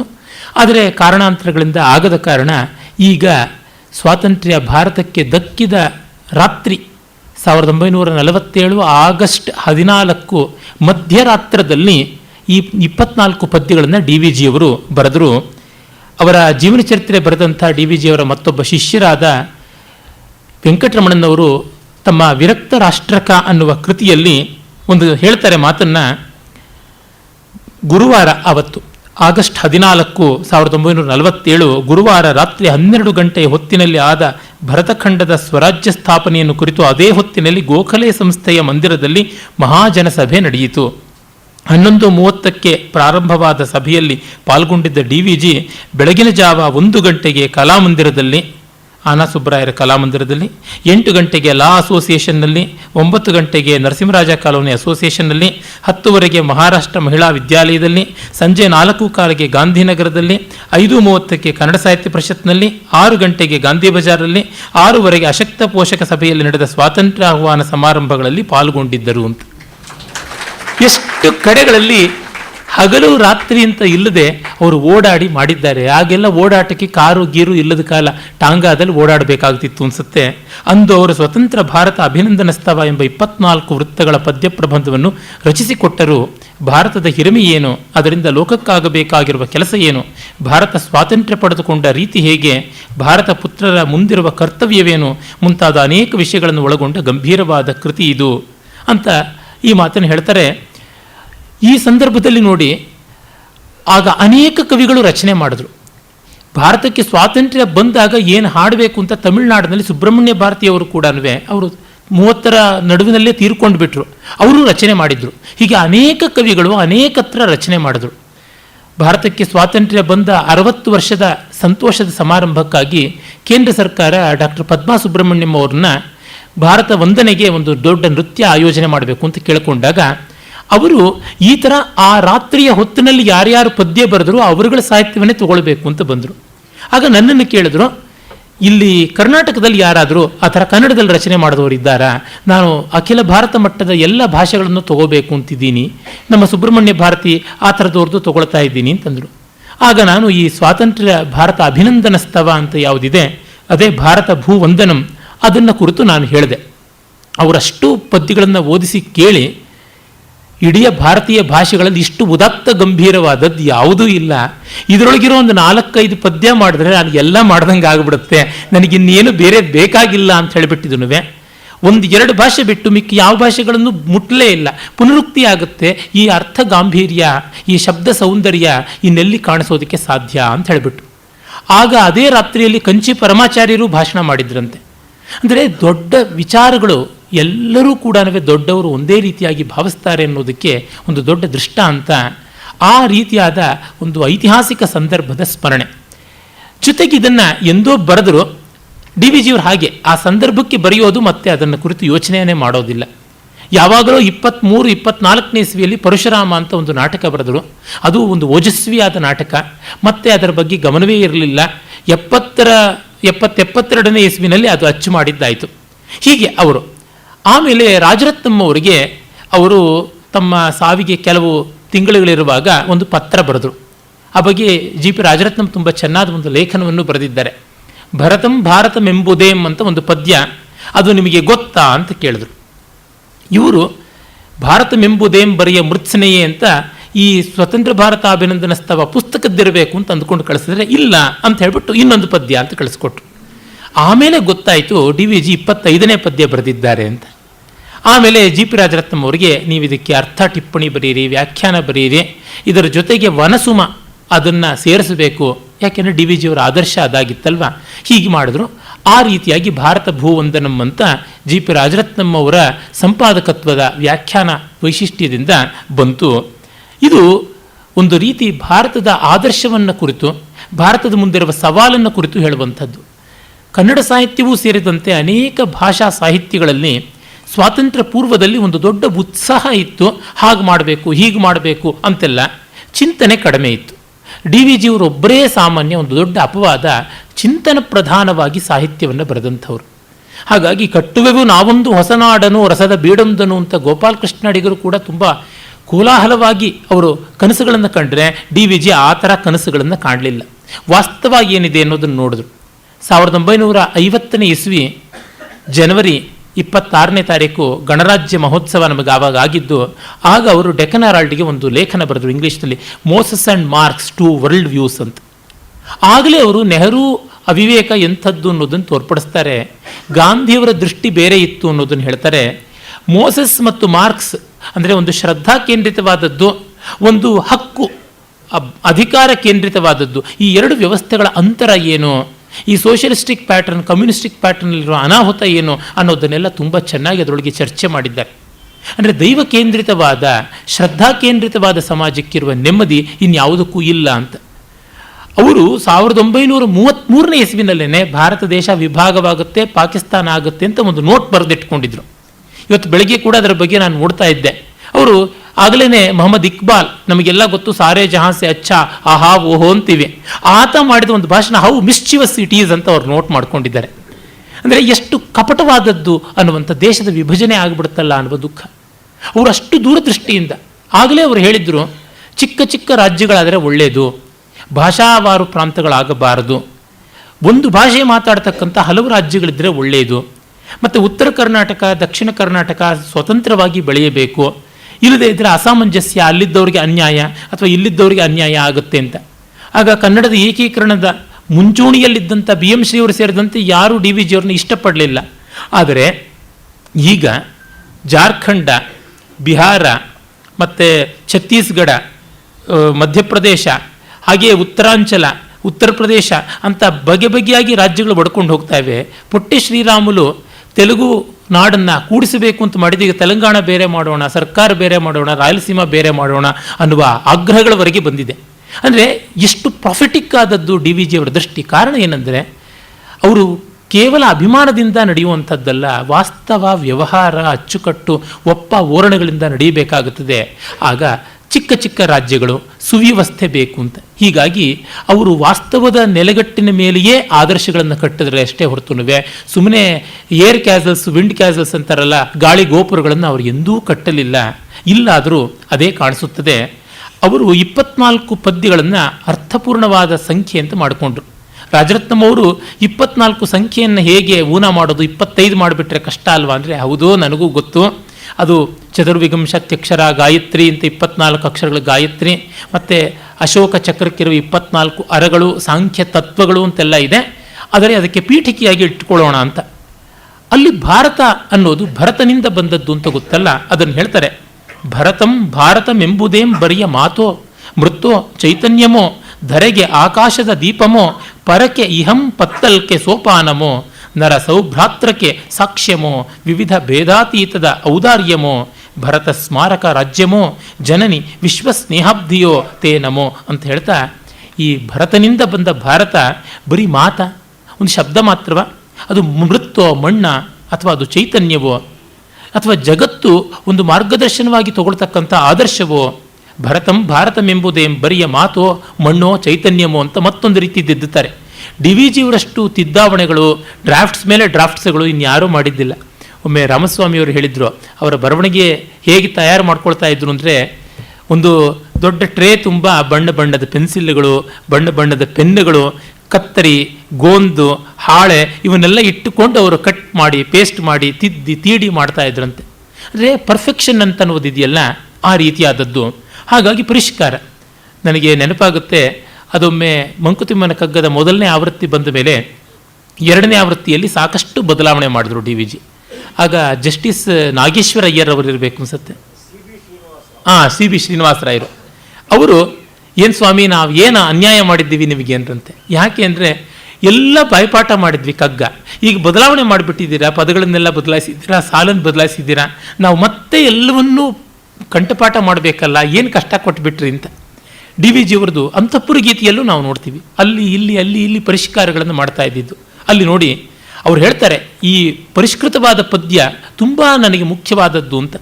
ಭರತಂ ಭಾರತಮೆಂಬುದೇಂ ಬರಿಯ ಮಾತೋ ಮಣ್ಣೋ ಚೈತನ್യമೋ, ಪುರುಷ ಉತ್ಕೃಷ್ಟ್ಯ ಕಿರೀಟಮೋ, ಉತ್ಕೃಷ್ಟತೆ ಔತ್ಕೃಷ್ಟ್ಯ ಅನ್ನುವಂಥ ವಿಶಿಷ್ಟ ತದ್ಧಿತ ರೂಪ. ಪುರುಷನ ಪ್ರಪಂಚದ ಪುರುಷ ಪ್ರಯತ್ನ ಅಂತ ಯಾವುದಿದೆ, ಪುರುಷ ಅಂದರೆ ಗಂಡಸು ಅಂತಲ್ಲ, ಮಾನವ ಪ್ರಯತ್ನದ ಉತ್ಕೃಷ್ಟತೆಯ ಕಿರೀಟವೋ.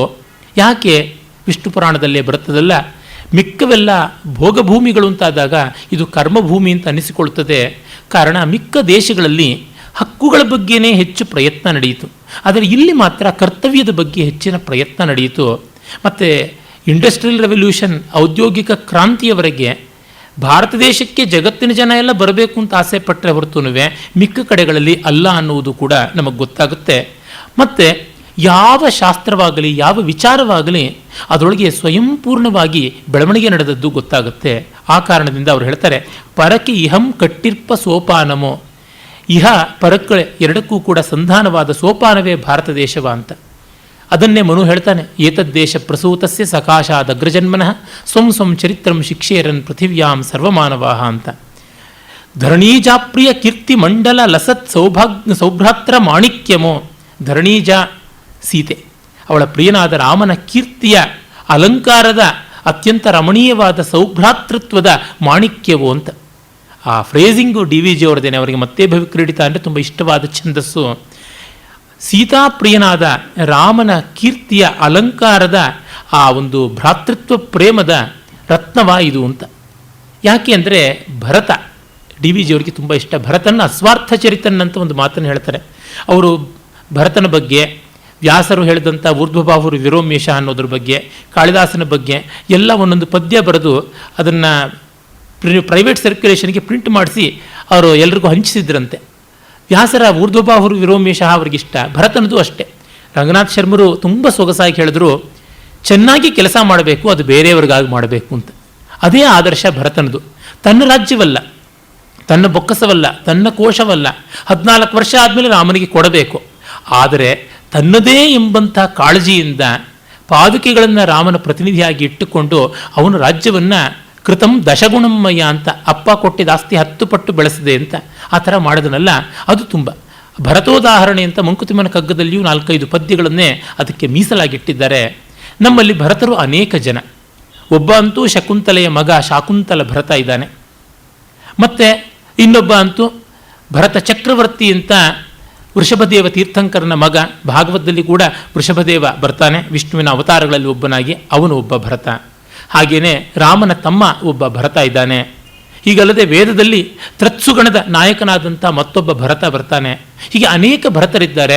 ಭರತ ಮುನಿ ಇದ್ದಾನೆ, ಅಲ್ಲೇ ವೃದ್ಧ ಭರತ ಮೊದಲಾದ ಅನೇಕರು ಭರತ ನಾಟ್ಯಶಾಸ್ತ್ರಕ್ಕೆ ಸಂಬಂಧಪಟ್ಟಂತೆ ಅನೇಕ ಭರತರು ಅಂತ ಬರ್ತಾರೆ. ಒಟ್ಟಿನಲ್ಲಿ ಇವರೆಲ್ಲರ ತಾತ್ಪರ್ಯವೂ ಇಷ್ಟೇ, ತಾಳುವಂತಹ ಗುಣವುಳ್ಳವರು. ಭರತ ಅನ್ನೋದು ತಾಳ್ಮೆಯ ಗುಣ, ಬಾಳಿಸುವ ಗುಣದಿಂದ ಬಂದದ್ದು. ಆ ಕಾರಣದಿಂದ ಭರತನ ಪ್ರೀತಿ, ರಾಮನ ಒಂದು ಔದಾರ್ಯ, ವಾತ್ಸಲ್ಯ, ಇವುಗಳು ಈ ರಾಮಾಯಣದ ತತ್ವ ಇಲ್ಲಿ ಕಾಣೋದು ಅಂತ. ಸಂದರ್ಭವಶಾತ್ ಹೇಳಬೇಕು, ಗೋಖಲೆ ಸಾರ್ವಜನಿಕ ವಿಚಾರ ಸಂಸ್ಥೆಗೆ ಅಧ್ಯಕ್ಷರು ಯಾರೂ ಇಲ್ಲ, ಕಾರ್ಯದರ್ಶಿಗಳು ಮಾತ್ರ ಇರ್ತಾರೆ. ಡಿ ವಿ ಜಿ ಅವರು ಕೂಡ ಕಾರ್ಯದರ್ಶಿಯಾಗಿದ್ದರು. ಅಧ್ಯಕ್ಷ ಯಾರು ಅಂತಂದರೆ ಶ್ರೀರಾಮ ಅಂತ. ಸಂಸ್ಥೆಯಲ್ಲಿ ರಾಮನ ವಿಗ್ರಹ ಇದೆ, ನಿಂತುಕೊಂಡಿರ್ತಕ್ಕಂಥ ರಾಮನ ವಿಗ್ರಹ ಈಗಲೂ ಕೂಡ ಪೂಜೆಗಳಿಂದ ಸ್ವೀಕೃತನಾಗಿ ಇರುವಂಥವನು ರಾಮ. ಅವರು ಡಿ ವಿ ಜಿ ಹೇಳೋರಂತೆ, you must go and report to the president ಅಂತನ್ನೋರಂತೆ ರಾಮ ಅಂತ. ಅಂದರೆ ತಾನು ಭರತನಂತೆ ಈ ಸಂಸ್ಥೆ ರಾಮನಿಗೆ ಸೇರಿದ್ದು, ಪಾದುಕೆಯನ್ನು ಹೊತ್ತು ಭರತನಂತೆ ನೋಡಿಕೊಳ್ಳಬೇಕು ಅನ್ನುವಂಥ ದೃಷ್ಟಿ. ಆ ಕಾರಣದಿಂದ ಭರತನ ಮೇಲೆ ಡಿ ವಿ ಜಿಯವರಿಗೆ ತುಂಬ ಪ್ರೀತಿ. ಅದನ್ನು ಅವರು ಹೇಳ್ತಾರೆ, ಪರಮೇಶ ಅವಸಥ ಪ್ರದಕ್ಷಿಣ ಪಥ ಪ್ರಸ್ಥಾನಮೋ ರಾಷ್ಟ್ರಕ. ಪರಮೇಶ್ವರನ ಆವಾಸ ಸ್ಥಾನವಾದ ಕೈಲಾಸವನ್ನು ಪ್ರದಕ್ಷಿಣ ಮಾಡಿಕೊಂಡು ಬರೋದಕ್ಕೆ ಬರಬೇಕಾದ ಪ್ರದಕ್ಷಿಣ ಪಥವೇ ಇದು ಅಂತ. ಅಂದರೆ ಆ ಪರಮಾತ್ಮನ ನೆಲೆಯನ್ನು ಗೌರವಿಸಬೇಕಾದ್ರೆ ಹೋಗಬೇಕಾದ ದಾರಿ ಇದೆಯಲ್ಲ, ಸರ್ಕಮ್ಆಂಬ್ಯುಲೇಷನ್ ಅಂತೇನು ಹೇಳ್ತೀವಿ, ಆ ಪ್ರದಕ್ಷಿಣ ಪಥ, ಪರಿಕ್ರಮ ಪಥವೇ ಮಹಾ ದೇಶ ಇದು ಭಾರತ. ಇದನ್ನು ತಿಳ್ಕೊಳ್ಬೇಕು ರಾಷ್ಟ್ರಕ ಅಂತ. ಈ ರಾಷ್ಟ್ರಕ ಶಬ್ದವೂ ಅವರದೇ, ಡಿ ವಿ ಜಿ ಅವರದೇ ನಿರ್ಮಾಣ. ರಾಷ್ಟ್ರಕ ಅಂತಂದರೆ ನ್ಯಾಷನಲ್ ಸಿಟಿಸನ್ ಅಂತನ್ನುವ ಅರ್ಥದಲ್ಲಿ ಅವರು ಮಾಡಿರುವಂಥದ್ದು. ಈ ಒಂದು ಮಂಗಳ ಶ್ಲೋಕದಿಂದ ಅವರು ಆರಂಭ ಮಾಡ್ತಾರೆ. ರಾಮನದು ರಾಜ್ಯವಿದು ನಾನಾತ ನಡಿಯಾಳು, ಸೇಮಯೋಗಂ ಜನಕ್ಕೆ ರಾಮಪಾದುಕೆಯಂ ನೇಮದಿಂ ಪೊತ್ತದನು ಸಲಿಸುವೆಂ ಕಾಲದೊಳ್ ಸ್ವಾಮಿಗೆಂದಂ ಭರತನ ಸ್ವಾರ್ಥ ಚರಿತಂ ಅಂತ. ಅದು ಭಾರತ ಭೂವಂದನದ ಮಾರ್ಗದರ್ಶಿ. ಈ ಹೊತ್ತಿನ ಅಧಿಕಾರ ಸ್ಥಾನದಲ್ಲಿದ್ದವರು 5 ವರ್ಷ ಆದಮೇಲೆ ನಾವು ಇನ್ನೊಂದು ಪಾರ್ಟಿಗೆ ಬಿಟ್ಟುಕೊಡ್ಬೇಕಾಗ್ಬೋದು. ಅದಕ್ಕಾಗಿ ಈಗಲೇ ಬೆಂದ ಮನೆಯಲ್ಲಿ ಗಳ ಹಿರಿಯೋದಲ್ಲ, ನೆಲವನ್ನು ಹಿರಿದು ಬಿಡೋಣ ಅಂತ ಬೋಳಿಸ್ತಾ ಇರ್ತಾರೆ. ಹಾಗೆ ಮಾಡೋದ್ರಿಂದ ಒಂದು ಎಲೆಕ್ಷನ್ನಿಂದ ಮತ್ತೊಂದು ಎಲೆಕ್ಷನ್ಗೆ, ಒಂದೊಂದು ರೆಜಿಮಿಂದ ಮತ್ತೊಂದು ರೆಜಿಮ್ಗೆ ದೇಶ ಬಡವಾಗ್ತಾನೆ ಬರ್ತಾ ಇದೆ. ಭರತನದು ಆ ರೀತಿಯಾಗಿದ್ದಿದ್ದಲ್ಲ ಅಂತ ನಮಗೆ ಗೊತ್ತಾಗುತ್ತೆ. ಮತ್ತು ತನ್ನದಲ್ಲದ್ದನ್ನು ತನ್ನದೋ ಎಂಬಂತೆ ಗಮನಿಸಿಕೊಳ್ಳಬೇಕಾದ ಸಾಕ್ಷಿ ಪ್ರಜ್ಞೆ ಅದು ಕಾಣಿಸುತ್ತೆ. ಅವರು ನೋಡಿ, ಮೊದಲಿಗೆ ಸ್ರಗ್ಧರಾ ಛಂದಸ್ಸಿನಲ್ಲಿ, ಸ್ರಗ್ಧರಾ ಅಂದರೆ ಮಾಲಾಧಾರಿಣಿ, ಆ ಛಂದಸ್ಸಲ್ಲಿ ದೇಶವನ್ನು ಕೊಂಡಾಡ್ತಾರೆ, ಭಾರತೀಯನ್ನ. ಶ್ರೀರಸ್ತು ಸ್ವಸ್ತಿ ಮಾತೆ ಜಗದ ಅಖಿಲ ಹಿತೆ ದಿವ್ಯ ತೇಜೋ ವಿಭೂತೆ ಪೌರಾಣಿ ಪುಣ್ಯವಾಣಿ ಬಹುಕುಲ ಜನನಿ ಬ್ರಹ್ಮ ವಿಜ್ಞಾನ ದಾನಿ ಪಾರಕ್ಯಾಕ್ರಾಂತಿಗಳು ಪರಿದುದು. ಈ ಶಬ್ದಗಳೆಲ್ಲ ಸಂಸ್ಕೃತದಲ್ಲೂ ವಿರಳ. ಪರಕ ಬೇರೆಯವರಿಗೆ ಸಂಬಂಧಪಟ್ಟಿದ್ದು, ಪಾರಕ್ಯ ಅಂದರೆ ಬೇರೆಯವರಿಗೆ ಸಂಬಂಧಪಟ್ಟಿರತಕ್ಕಂಥ ಆಕ್ರಾಂತಿ ಆಕ್ರಮಣ ಪರಿದುದು ಕಿತ್ತು ಹೋಗ್ಬಿಡ್ತು. ಗೆಲಿದವು ಭಾರತೀ ರಾಜ್ಞಿಯಾಗಿ ಈ ಸ್ವೈರಾಧೀಶಿತ್ವ ಸಿಂಹಾಸನದಿ, ಸ್ವೈರವಾದ ಸ್ವತಂತ್ರವಾದ ಅಧೀಶಿತ್ವದ ಸ್ವಾಮಿತ್ವದ ಸಿಂಹಾಸನದಲ್ಲಿ ವಿಜಯಿಸವು ಧರ್ಮ ದೀಕ್ಷಾ ಪ್ರಶಸ್ತೆ. ಧರ್ಮ ದೀಕ್ಷೆ ಮುಖ್ಯ. ನಮ್ಮ ಸಂವಿಧಾನದಲ್ಲಿ ಸಾವರಿನ್, ಡೆಮಾಕ್ರೆಟಿಕ್, ಸೆಕ್ಯುಲರ್, ರಿಪಬ್ಲಿಕ್ ಅಂತೆಲ್ಲ, ಸೆಕ್ಯುಲರ್ ಅನ್ನೋ ಶಬ್ದ ಎಮರ್ಜೆನ್ಸಿ ಕಾಲದಲ್ಲಿ ಸೇರಿಸಿದ್ರು. ಅದನ್ನು ಕಿತ್ತು ಹಾಕಿ ಧಾರ್ಮಿಕ್ ರಿಪಬ್ಲಿಕ್ ಅಂತ ಸೇರಿಸಬೇಕು ಅಂತ ಹಲವರು ಪ್ರಯತ್ನ ಪಡ್ತಾ ಇದ್ದಾರೆ. ಯಾಕೆಂದರೆ ಸೆಕ್ಯುಲರ್ ಅಂತನ್ನುವಲ್ಲಿ ಧರ್ಮ ನಿರಪೇಕ್ಷ ಅಂತನ್ನುವ ಒಂದು ಅರ್ಥ ಬಂದುಬಿಡುತ್ತಲ್ಲ. ಅದು ಮತ ನಿರಪೇಕ್ಷ ಅಂತ ಅರ್ಥ ಇದ್ದರೂ ಮತದಲ್ಲಿ ಎಷ್ಟೋ ಧಾರ್ಮಿಕಾಂಶಗಳಿವೆ, ಅದು ಹೊರಟೋಗ್ಬಿಡುತ್ತವೆ. ಇಂದು ಬೆಳಗ್ಗೆ ಗೋಹತ್ಯಾ ನಿಷೇಧ ಕಾನೂನಿನ ಬಗ್ಗೆ ಒಂದು ಚರ್ಚೆ ಇತ್ತು. ನನ್ನನ್ನು ಕರೆದಿದ್ದರು. ಆಗ ನಾನು ಹೇಳಿದೆ, ವಿಜ್ಞಾನ ಮತ್ತು ಪ್ರಜಾಪ್ರಭುತ್ವ ಇದೆರಡು ಆಧುನಿಕ ಜಗತ್ತಿನ ಫಲಗಳು. ಇಲ್ಲಿ ನಮಗೆ ಈ ಭಾವನೆಗಳಿಗೆ ಸಂಬಂಧಪಟ್ಟದ್ದಕ್ಕೆ ಅವಕಾಶವೇ ಆಗೋದಿಲ್ಲ. ಹೇಳೋಕ್ಕೋದ್ರೆ ಪ್ರಜಾಪ್ರಭುತ್ವ ವಿಜ್ಞಾನ ಅಂತಂದರೆ ವಿಜ್ಞಾನ ಧರ್ಮಕ್ಕೆ ತಟಸ್ಥವಾದದ್ದು, ಪ್ರಜಾಪ್ರಭುತ್ವವು ಧರ್ಮ ಮೌಲ್ಯ ಭಾವನೆಗಳಿಗೆ ತಟಸ್ಥವಾದದ್ದು. ಹಾಗಾಗಿ ಯಾವುದ್ರ ಬಗ್ಗೆಯೂ ಏನೂ ಹೇಳೋಕ್ಕಾಗೋಲ್ಲ. ಈ ಸಮಸ್ಯೆ, ಈ ಸಂದಿಗ್ಧತೆ ಕಾಡುತ್ತದೆ. ಹಾಗಾಗಿ ಇದನ್ನು ನೋಡಬೇಕು ಅಂತಂದರೆ ಬೇರೊಂದು ರೂಪ ಬೇಕು, ಬೇರೊಂದು ದೃಷ್ಟಿ ಬೇಕು. ಆ ದೃಷ್ಟಿ ಏನಂತ ಹೇಳೋಣ? ಗೋವಿನ ಬಗ್ಗೆ ಹೇಳೋದಿದ್ರೆ ನಮ್ಮಿಂದ ನಮಗೆ ಸಿಗುವುದು ಒಂದೇ ವಿಭೂತಿ ಅಂತ, ನಮಗೆ ಪ್ರಯೋಜನಕಾರಿಯಾದ ಪ್ರಾಣಿಗಳ ಪೈಕಿ ಒಂದು ಮುಖ್ಯವಾದದ್ದು ಅಂತ. ಎಲ್ಲವನ್ನೂ ಗೌರವಿಸೋಣ, ಅದು ಆಗೋಲ್ಲ ಅಂತ. ಪ್ರತಿದಿನವೂ ಕೂಡ ಒಂದು ನೀರು ತುಂಬಿದ ಮಡಕೆಯನ್ನು ದಾನ ಮಾಡಬೇಕು ಅಂತ ಧರ್ಮಶಾಸ್ತ್ರ ಹೇಳುತ್ತೆ. ಧರ್ಮಘಟ ದಾನ ಅಂತ, ಅದನ್ನು ಘರ್ಮಘಟ ದಾನ ಅಂತಲೂ ಕರೀತಾರೆ. ಗರಂ ಬೇಸಿಗೆ, ಬಿಸಿಲು, ಅದರ ದಾನ. ಅದು ವರ್ಷ ಇಡೀ ಮಾಡೋಕ್ಕಾಗೋಲ್ಲ ಅಂತ ಯುಗಾದಿ ದಿವಸವಾದರೂ ಮಾಡಿ ಅಂತ. ಹಾಗಾಗಿ ಧರ್ಮಘಟ ದಾನ ಯುಗಾದಿಯ ಒಂದು ಲಾಂಛನವೂ ಆಗಿದೆ. ಹೀಗೆ ಆದರ್ಶ ಅಂತ ಅನ್ನೋದನ್ನು ಒಂದು ಸಂಕೇತವಾಗಾದರೂ ಇಟ್ಕೊಳ್ಬೇಕು ಅಂತ ಮಾಡುವಂಥದ್ದು. ಅದೆಲ್ಲ ಬರುವುದು ಧರ್ಮದಿಂದ. ಆ ಧರ್ಮ ದೀಕ್ಷೆ ನಿನ್ನದಾಗಿರಲಿ ಅಂತ ಹೇಳ್ಬಿಟ್ಟು ಅವರು ಗೌರವಿಸ್ತಾರೆ. ಆಮೇಲೆ ಪರಂಪರೆ ಎಂಥದ್ದು ಅಂತ ಹೇಳ್ತಾರೆ. ಮನು ಮಾಧಾಂತರ ಭಗೀರಥಾದಿ ನೃಪರಿಂ ಸಂಸೇವ್ಯಳಾದ ಅಂಬೆ ನೀಂ ತನಯರ ಸಂಸ್ಕೃತರಾಗಲೆಂದು ಬಹುಕಾಲಂ ದಾಸ್ಯಮಂ ಪೊತ್ತೆಯೇಂ. ನಮ್ಮ ಋಗ್ವೇದದಿಂದ ಮೊದಲುಗೊಂಡ ಇತಿಹಾಸವನ್ನು ನೋಡಿದರೆ ಗೊತ್ತಾಗುತ್ತೆ. ವೈವಸ್ವತ ಮನು ಸೂರ್ಯನ ಮಗ. ಆ ವೈವಸ್ವತ ಮನುವು ಹಿಮಾಲಯದಲ್ಲಿ ತನ್ನ ಮನು ನೌಕೆ ನೆಲೆಯಾದ ಮೇಲೆ, ಪ್ರಳಯ ಆದ ಮೇಲೆ ಇಳಿದು ಬಂದ ಅಂತ. ಅದು ಕೇವಲ ಪುರಾಣ ಮಾತ್ರವಲ್ಲ, ಇತಿಹಾಸವನ್ನು ಕಾಣಬಹುದು. ಅದೊಂದು ಮಹಾಪ್ರಳಯ, ಡಿಲ್ಯೂಜ್ ಅಂತ ಏನು ಕರೀತಾರೆ, ಅದು ಆಗಿ ಐಸ್ ಏಜ್ ಅಂತ ಯಾವ ಹಿಮಯುಗ ಮುಗಿಯಿತು, ಹಿಮಯುಗ ಮುಗಿದ ಮೇಲೆ ಆರಂಭವಾದಾಗ ಮನುವಿನ ಆಳ್ವಿಕೆ ಇತ್ತು ಅಂತ ಈಗಿನ ಇತಿಹಾಸಕಾರರು ಕೂಡ ಒಪ್ಕೊಳ್ತಾ ಇದ್ದಾರೆ. ಅದಾದ ಮೇಲೆ ಕೃತಯುಗ, ಅಲ್ಲಿದ್ದವನು ಮಾಂಧಾತ್ರ ಚಕ್ರವರ್ತಿ, ಆಮೇಲೆ ಭಗೀರಥ ಮೊದಲಾದಂಥವರು ಬಂದರು. ಇವರೆಲ್ಲರೂ ಲೋಕಹಿತಕ್ಕಾಗಿಯೇ ಬಾಳದವರು. ದುರ್ದೈವ ಮಾಂಧಾತ್ರವಿಗೆ ಒಬ್ಬ ವಾಲ್ಮೀಕಿಯೋ ವ್ಯಾಸನೋ ಸಿಗಲಿಲ್ಲ. ಸಿಕ್ಕಿದ್ರೆ ಅವನು ರಾಮರಿಗೆ ಮತ್ತು ಧರ್ಮರಾಜನಿಗೆ ಸಡ್ಡು ಹೊಡೆಯುವಂಥ ಒಬ್ಬ ದೊಡ್ಡ ಮಹಾರಾಜ ಅಂತ ಪ್ರಸಿದ್ಧನಾಗ್ತಾ ಇದ್ದನೋ ಏನೋ. ಇಂಥವರಿಂದ ನೀನು ಸಂಸ್ಕೃತಳಾಗಿ ಪರಿಪಾಲಿತಳಾದವಳು. ಈಗ 1000 ವರ್ಷ ಕಾಲ ದಾಸ್ಯ ಪಟ್ಟಿದ್ದು ಯಾತಕ್ಕೆ ಅಂದರೆ ನಿನ್ನ ಮಕ್ಕಳಿಗೆ ಸಂಸ್ಕಾರ ಬರಲಿ ಅಂತಲೋ ಏನೋ ಅಂತಾರೆ. ಯಾಕೆಂದರೆ ಎಷ್ಟೋ ಬಾರಿ ನಾವು ಕಷ್ಟಕ್ಕೆ ಒಳಗಾದಾಗಲೇ ನಮ್ಮ ಶಕ್ತಿ ಸಂಪನ್ಮೂಲಗಳು ಹೊರಕ್ಕೆ ಬರೋದು. ನಾನು ತುಂಬ ಬಾರಿ ಅಂದುಕೊಳ್ಳೋದುಂಟು, ನಮ್ಮ ದೇಶ ಮತ್ತೊಮ್ಮೆ ದಾಸ್ಯಕ್ಕೆ ಹೋಗಬೇಕೋ ಏನೋ, ಆಗಲೇ ನಮ್ಮ ಜನಕ್ಕೆ ಬುದ್ಧಿ ಬರೋದು ಅಂತ. ಕಾರಣ ಅಷ್ಟು ಯಾವ ಲಜ್ಜೆಯೂ ಇಲ್ಲದೆ, ಆತ್ಮ ಪರೀಕ್ಷೆಯೂ ಇಲ್ಲದೆ ಕಳ್ಕೊಳ್ತಾ ಇದ್ದಾರಲ್ಲ ಅಂತ ಬೇಸರವಾಗುತ್ತೆ. ಆ ಕಾರಣದಿಂದ ಅವರಲ್ಲಿ ಹೇಳ್ತಾರೆ, ಜನತಾ ರಾಜ್ಯಂ ಅಭೂತಪೂರ್ವ ಸುಕೃತಂ. ಪ್ರಜಾರಾಜ್ಯ ಮೊದಲು ನಮಗೆ ಎಂದೂ ಬರದೇ ಇರತಕ್ಕಂಥದ್ದು ಬಂದಿದೆ.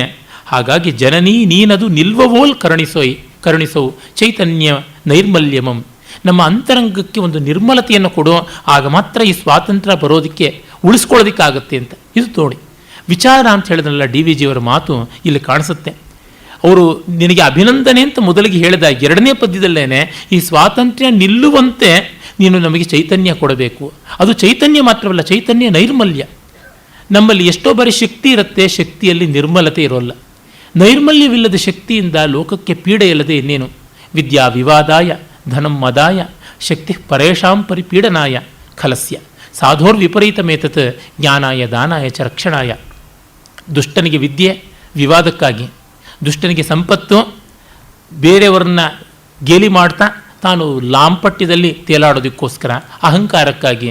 ಬಲ ಬಂದರೆ ಬೇರೆಯವರಿಗೆ ಪೀಡೆಗೆ, ಆದರೆ ವಿವೇಕಿಗೆ ಬಂದರೆ ವಿದ್ಯೆ ವಿತರಣೆಗಾಗುತ್ತೆ, ಹಣ ಹಂಚಿ ಬಾಳುವುದಕ್ಕಾಗುತ್ತೆ, ಶಕ್ತಿ ಲೋಕ ರಕ್ಷಣೆಗಾಗುತ್ತೆ, ಆ ನಿರ್ಮಲ ಚೈತನ್ಯವನ್ನು ಕೊಡುವಂತ.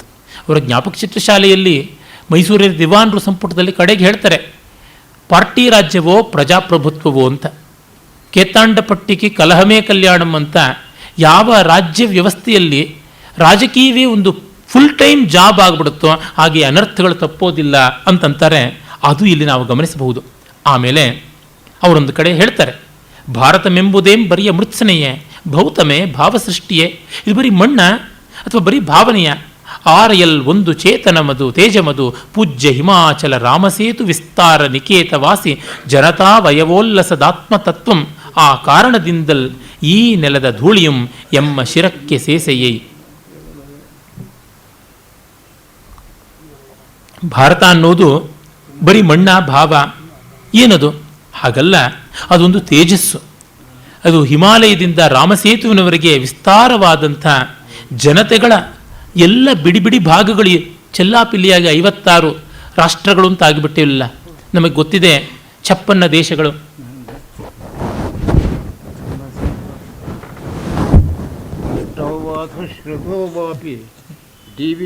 ಸಂಜ್ಞಿತ ಪುಮಾನ್.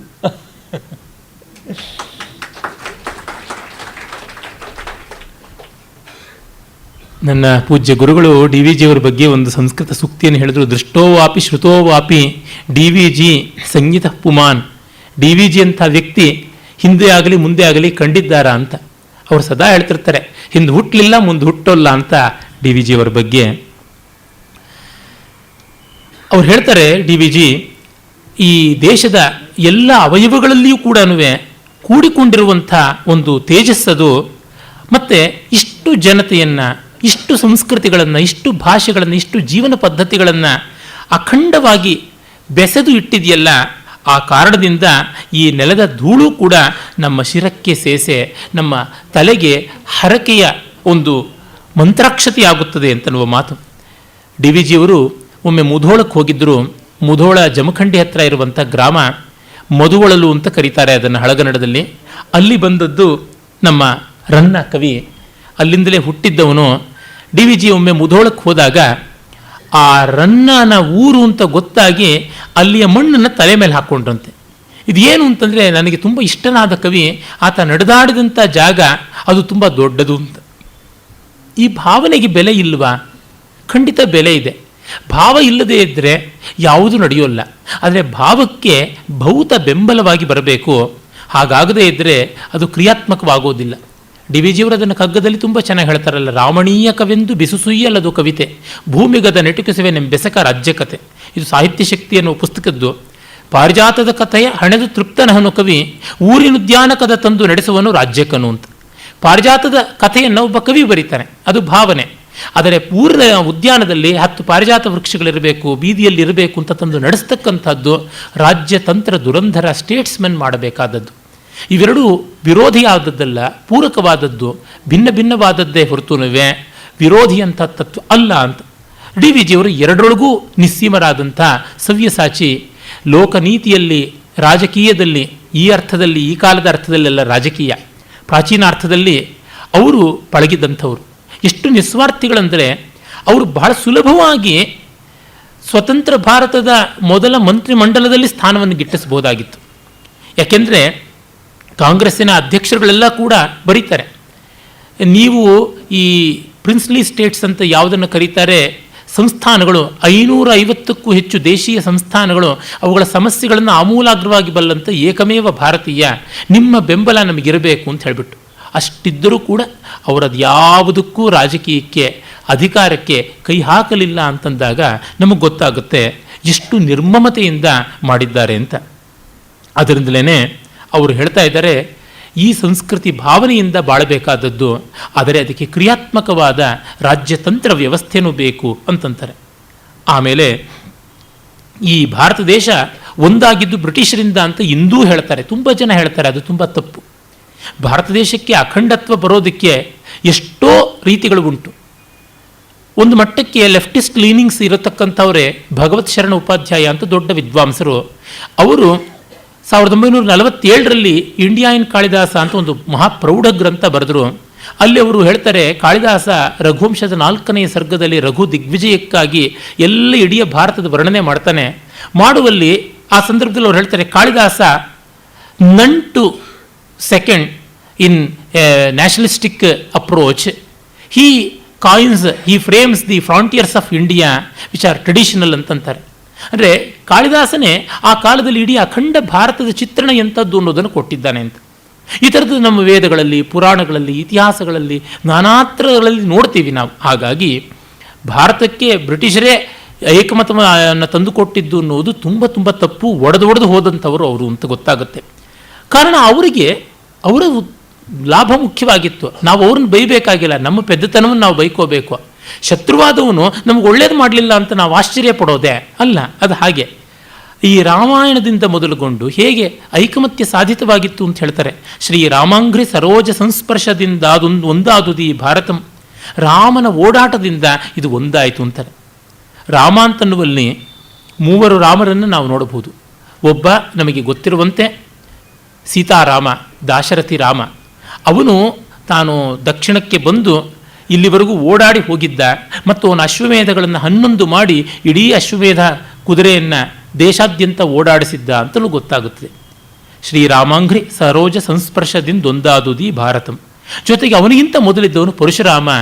ಇಡೀ ಭಾರತವನ್ನೇ ಓಡಾಡಿ ದುಷ್ಟಕ್ಷತ್ರಿಯರ ದಮನವನ್ನು 21 ಬಾರಿ ಮಾಡಿ ಅಷ್ಟನ್ನು ಕಶ್ಯಪನಿಗೆ ದಾನ ಕೊಟ್ಟು ತಾನು ಹೊರಗೆ ನಿಂತಂಥವನು. ಮತ್ತು ಇನ್ನೊಬ್ಬ ರಾಮ ಬಲರಾಮ, ಅವನು ತೀರ್ಥಯಾತ್ರೆ ಮಾಡಿದ ಅಂತ ಬರುತ್ತೆ. ಅವನು ನೇಗಿಲನ್ನ ಹಿಡಿದು ಯಮುನಾ ನದಿಯನ್ನು ಜನಕ್ಕೆ ಅನುಕೂಲವಾಗುವಂತೆ ಬೇರೆ ಬೇರೆ ಕಡೆಗಳಿಗೆ ಹಾಯಿಸಿದ ಅಂತಲೂ ಗೊತ್ತಾಗುತ್ತೆ. ಜೊತೆಗೆ ತೀರ್ಥಯಾತ್ರೆಯ ಮೂಲಕವಾಗಿ ಭಾರತ ದೇಶದ ಅನೇಕ ಪ್ರಾಂತಗಳನ್ನು ಒಂದುಗೂಡಿಸಿದ್ದಾನೆ. ಕಾರುಣ್ಯಾಪಗೆಯಿಂದ ಅಶೋಕ ಜನಪಂ ಕೆತ್ತಿರ್ದ ನೂರ್ಕಾಲ್ವೆಯಂ. ಹಾಗೆ ಅಶೋಕ ತನ್ನ ಶಾಸನಗಳನ್ನು ಭಾರತದಾದ್ಯಂತ ಕೆತ್ತಿಸಿದ. ತಮಿಳರು ನಮ್ಮದು ಪ್ರತ್ಯೇಕ ಅಂತಾರೆ. ತಮಿಳ್ ಬ್ರಾಹ್ಮಿ ಅಂತ ಬೇರೆ ಒಂದು ಸುಳ್ಳನ್ನು ಹೇಳ್ತಾ ಇದ್ದಾರೆ. ಐರಾವತಂ ಮಹಾದೇವನ್ ಮೊದಲಾದವರು ಶುದ್ಧ ಮೋಸ ಅದು. ಅದನ್ನು ವಿದ್ವಾಂಸರು ಸ್ಪಷ್ಟವಾಗಿ ನಿರಾಕರಿಸಿದ್ದಾರೆ. ಬ್ರಾಹ್ಮಿಯಿಂದಲೇ ತಮಿಳು ಲಿಪಿ ಬಂದದ್ದು ಅಂತ ಗೊತ್ತಾಗುತ್ತೆ. ವಡೆ ಎಳುತ್ತು, ಹೊಟ್ಟೆ ಎಳುತ್ತು ಅಂತ ಎರಡಿದೆಯಲ್ಲ, ಅವೆಲ್ಲ ಕೂಡ ಬಂದದ್ದು ಬ್ರಾಹ್ಮಿಯಿಂದ ಅಂತ ಗೊತ್ತಾಗುತ್ತದೆ. ತಮಿಳು ಭಾಷೆಗೆ ಕೂಡ ನಾವು ಭಾರತೀಯ ಮೂಲವನ್ನು, ಸಂಸ್ಕೃತ ಮೂಲವನ್ನು ಹೇಳೋದಕ್ಕೆ ಸಾಧ್ಯ ಇದೆ. ಆ ರೀತಿಯ ಸಂಶೋಧನೆಗಳು ನಡೀತಾ ಇವೆ. ಇರಲಿ, ಯಾತಕ್ಕೆ ಹೇಳೋಕ್ಕೆ ಬಂದೆ ಅಂದರೆ, ತಮಿಳುನಾಡಿನಲ್ಲಿ ಕೂಡ ನಾವು ಅಶೋಕನ ಶಾಸನಗಳ ರೂಪಗಳನ್ನು ನೋಡ್ತೀವಿ. ಕರ್ನಾಟಕದಲ್ಲಂತೂ ಹೇಳಲೇಬೇಕಾಗಿಲ್ಲ. ಇಲ್ಲೆಲ್ಲ ಪ್ರಾಕೃತ ಭಾಷೆ ಮತ್ತು ಆ ಬ್ರಾಹ್ಮಿ ಲಿಪಿ ಇಲ್ಲದೇ ಇದ್ದಿದ್ದರೆ ಅವನಿಗೆ ಬುದ್ಧಿ ಇರಲಿಲ್ವೇ ಕೆತ್ತಿಸೋದಕ್ಕೆ. ಅವನು ಜನಸಾಮಾನ್ಯರಿಗೆ ಗೊತ್ತಾಗಲಿ ಅಂತಲೇ ಮಾಡಿದ್ದು. ಅಷ್ಟು ಕಡೆಯಲ್ಲೂ ಮಾಡಿಸಿದ. ಅನೇಕ ಕಡೆ ಸ್ತಂಭ ಶಾಸನಗಳನ್ನು, ಶಿಲಾಶಾಸನಗಳನ್ನು, ಪರ್ವತ ಶಾಸನಗಳನ್ನು ಎಲ್ಲ ಮಾಡಿಸಿದ ಅಂತ ಗೊತ್ತಿದೆ. ಅಶೋಕನ ಧರ್ಮಶಾಸನಗಳು ವಿಖ್ಯಾತವಾದವು. ಪ್ರಪಂಚದಲ್ಲಿ ಅದಕ್ಕೆ ಹೋಲಿಕೆ ಇಲ್ಲದಂಥ ಮಾದರಿ ಅವನು ಒಂದು ಮಾಡಿದ. ಆಮೇಲೆ ಆರುಂದಾರಿಯಂ ಒಂದೇ ದೈವದೆಡೆಗಿಂದ ಆಚಾರ್ಯನ ಯಾತ್ರೆಯಂ. 6 ದಾರಿ, ಶೈವ, ವೈಷ್ಣವ, ಶಾಕ್ತ, ಸೌರ, ಕೌಮಾರ, ಗಾಣಪಥ ಅನ್ನುವ ಈ ಷಾಣ್ಮತ ಅಂತ ಯಾವುದಿದೆ, ಷಣ್ಮತ ಸ್ಥಾಪನಕಾಚಾರ್ಯ ಅಂತ ಪ್ರಸಿದ್ಧರಾದ ಶಂಕರರು, ಅವರು ಎಲ್ಲ ಕಡೆಗಳಲ್ಲೂ ಓಡಾಡಿದ್ರು. ಹೀಗೆ ಆ ದಾರಿಯಿಂದಲೂ ಕೂಡ ಇದು ಒಂದಾಗಿದೆ ಅಂತ. ಇಷ್ಟು ಮಾತ್ರವಲ್ಲ, ನೀವು ನಾಟ್ಯಶಾಸ್ತ್ರ ನೋಡ್ತೀರಾ, ಇಡೀ ಭಾರತಕ್ಕೆ ಮಾತ್ರವಲ್ಲ, ಸಮಗ್ರ ಯೂರೇಷಿಯಾಗಿ ಒಂದೇ ನಾಟ್ಯಶಾಸ್ತ್ರ. ಪದ್ಮಾ ಸುಬ್ರಹ್ಮಣ್ಯಮರು ತುಂಬ ಅದ್ಭುತವಾಗಿ ತಮ್ಮ ಸಂಶೋಧನೆಯಿಂದ ತೋರಿಸಿದ್ದಾರೆ. ಜಪಾನಿನ ಕಬೂಕಿ ಇರಬಹುದು, ನೋ ಇರಬಹುದು, ಆ ಥಿಯೇಟ್ರಿಂದ ಮೊದಲುಗೊಂಡು ಇತ್ತ ಕಡೆಗೆ ಐರ್ಲೆಂಡ್ವರೆಗೆ ಬಂದರೂ ಕೂಡ ಒಂದೇ ರೀತಿಯಾದ ಚಲನವಲನಗಳು ಹೇಗಿವೆ ಅಂತ ಅನ್ನೋದು ಗೊತ್ತಾಗುತ್ತದೆ. ಹೀಗಾಗಿ ಕಲಾ ದೃಷ್ಟಿಯಿಂದ ಒಂದು ಮಹಾಕೋಶ, ಭರತಕೋಶ ನಾಟ್ಯಶಾಸ್ತ್ರ, ಅದು ಇಡೀ ಭಾರತಕ್ಕೆ ಒಂದು. ಹಾಗೆ ನೀವು ಭಾರತ ದೇಶದಲ್ಲಿ ಎಲ್ಲಿಯೇ ಹೋಗಿ ನೋಡಿ, ಧರ್ಮಶಾಸ್ತ್ರದಲ್ಲೇ ಮನು, ಯಾಜ್ಞವಲ್ಕ್ಯ, ಪರಾಶರ ಮೊದಲಾದವ್ರದ್ದೇನೆ. ಭಾರತ ದೇಶದಲ್ಲಿ ಎಲ್ಲಿ ನೋಡಿದ್ರೂ ಕೂಡ ಚಾಣಕ್ಯ, ಕಾಮಂದಕ ಮೊದಲಾದಂಥವ್ರದ್ದು ಅರ್ಥಶಾಸ್ತ್ರ. ಯಾವ ಮೂಲೆಯಲ್ಲಿ ನೋಡಿ ಭಾರತ ದೇಶದಲ್ಲಿ ಭಗವದ್ಗೀತೆಗೋ ಉಪನಿಷತ್ತುಗಳಿಗೋ ವ್ಯಾಖ್ಯಾನ ಬರೆದಂಥದ್ದು. ಅದನ್ನು ನಿರಾಕರಿಸಿದಂಥವರು ಕೂಡ ಅದರಿಂದ ಸ್ಫೂರ್ತಿ ಪಡೆದಿದ್ದಾರೆ. ಬುದ್ಧನ ಉಪದೇಶಗಳನ್ನು ನೋಡಿದ್ರೆ ಸಾಕು ಗೊತ್ತಾಗುತ್ತದೆ. ಸುತ್ತ ನಿಪಾತ ಇರ್ಬೋದು, ಧಮ್ಮಪದ ಇರ್ಬೋದು, ನೋಡಿದ್ರೆ ನಮಗೆ ಗೊತ್ತಾಗುತ್ತೆ. ಹೀಗೆ ಅದು ಅರ್ಥಶಾಸ್ತ್ರ ಇರಲಿ, ಧರ್ಮಶಾಸ್ತ್ರ ಇರಲಿ, ಅಥವಾ ನಾಟ್ಯಶಾಸ್ತ್ರ ಇರಲಿ, ಕಾಮಶಾಸ್ತ್ರ ತೆಗೆದುಕೊಳ್ಳಿ, ಮೋಕ್ಷಶಾಸ್ತ್ರ ತೆಗೆದುಕೊಳ್ಳಿ, ಎಲ್ಲೆಲ್ಲಿಯೂ ಕೂಡ ಒಂದು ದೃಷ್ಟಿ ಪ್ರಚಲಿತವಾಗಿದ್ದು ಕಾಣುತ್ತೆ. ಅಲ್ಲಿ ಬಹುತ್ವಕ್ಕೆ ಅವಕಾಶ ಇಲ್ಲ ಅಂತಲ್ಲ, ಆದರೆ ಆ ಬಹುತ್ವ ಅನ್ನೋದು ಏಕತೆಯನ್ನು ಅನುಸಂಧಾನ ಮಾಡಿಕೊಂಡ ಬಹುತ್ವ. ಅಂದರೆ ಒಂದೇ ಆಕಾಶದ ನೀರು ಬೇರೆ ಬೇರೆ ಕಡೆಗಳಲ್ಲಿ ಬೇರೆ ಬೇರೆ ನದಿ ರೂಪದಲ್ಲಿ ಬೇರೆ ಬೇರೆ ತಟಾಕ ರೂಪ ತಾಳುವಂತೆ ಈ ಕಾರಣದಿಂದ ಅಖಂಡವಾದದ್ದು ಭಾರತ ಅಂತ ಡಿ ವಿ ಜಿ ಹೇಳ್ತಾರೆ. ಯಾತಕ್ಕೆ ಈ ಮಾತು ಅಂದರೆ, ಆಗ ನಮಗೆ ಬಂದಂಥ ನೋವು ಸ್ವಾತಂತ್ರ್ಯವೂ ಬಂತು, ದೇಶವೂ ಹೋಳಾಯಿತು ಅಂತ.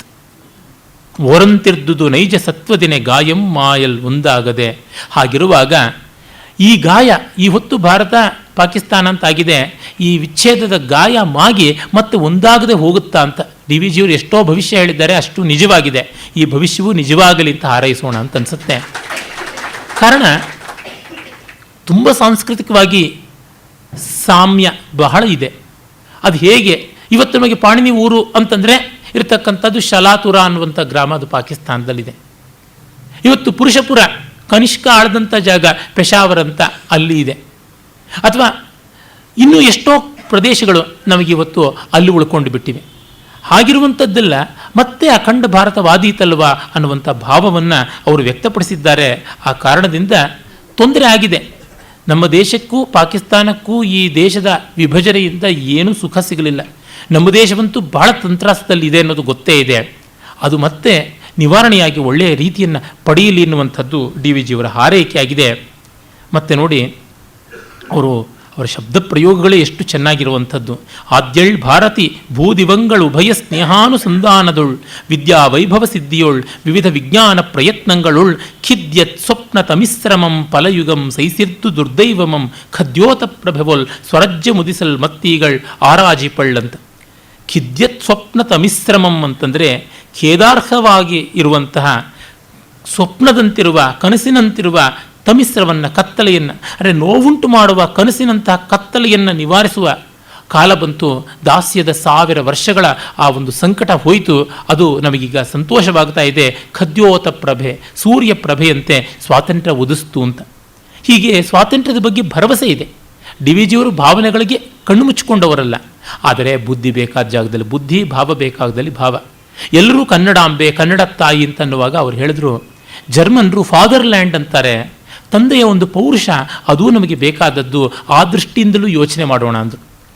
ಅಷ್ಟು ಮಾತ್ರವಲ್ಲ, ಡಿ ವಿ ಜಿಯವರು ತಮ್ಮ ಮೊದಲ ಕವಿತಾ ಸಂಗ್ರಹ ವಸಂತ ಕುಸುಮಾಂಜಲಿಯಲ್ಲೇನೆ ಬಿ ಎಂ ಶ್ರೀಕಂಠೇನವರು ಎಲ್ಲವನ್ನೂ ಕೂಡ ತಾವು ಇಂಗ್ಲೆಂಡಿನ ಕವಿಗಳಿಂದ ಅನುವಾದ ಮಾಡಿದರೆ, ರೊಮ್ಯಾಂಟಿಕ್ ಪೊಯೆಟ್ರಿ, ಅದು ಶೆಲ್ಲಿ ಇರ್ಬೋದು, ಬರ್ನ್ಸ್ ಇರ್ಬೋದು, ಕೀಟ್ಸ್ ಇರ್ಬೋದು, ವರ್ಡ್ಸ್ವರ್ತ್ ಇರ್ಬೋದು, ಕಾಲ್ರಿಡ್ಜ್ ಇರ್ಬೋದು, ಟೆನಿಸನ್ ಇರ್ಬೋದು, ಹಾಗೆ ತೆಗೆದುಕೊಂಡ್ರೆ ಇವರಷ್ಟು ಕೂಡ ಅಮೇರಿಕನ್ ಕವಿಗಳಿಂದ ತಗೊಂಡ್ರು.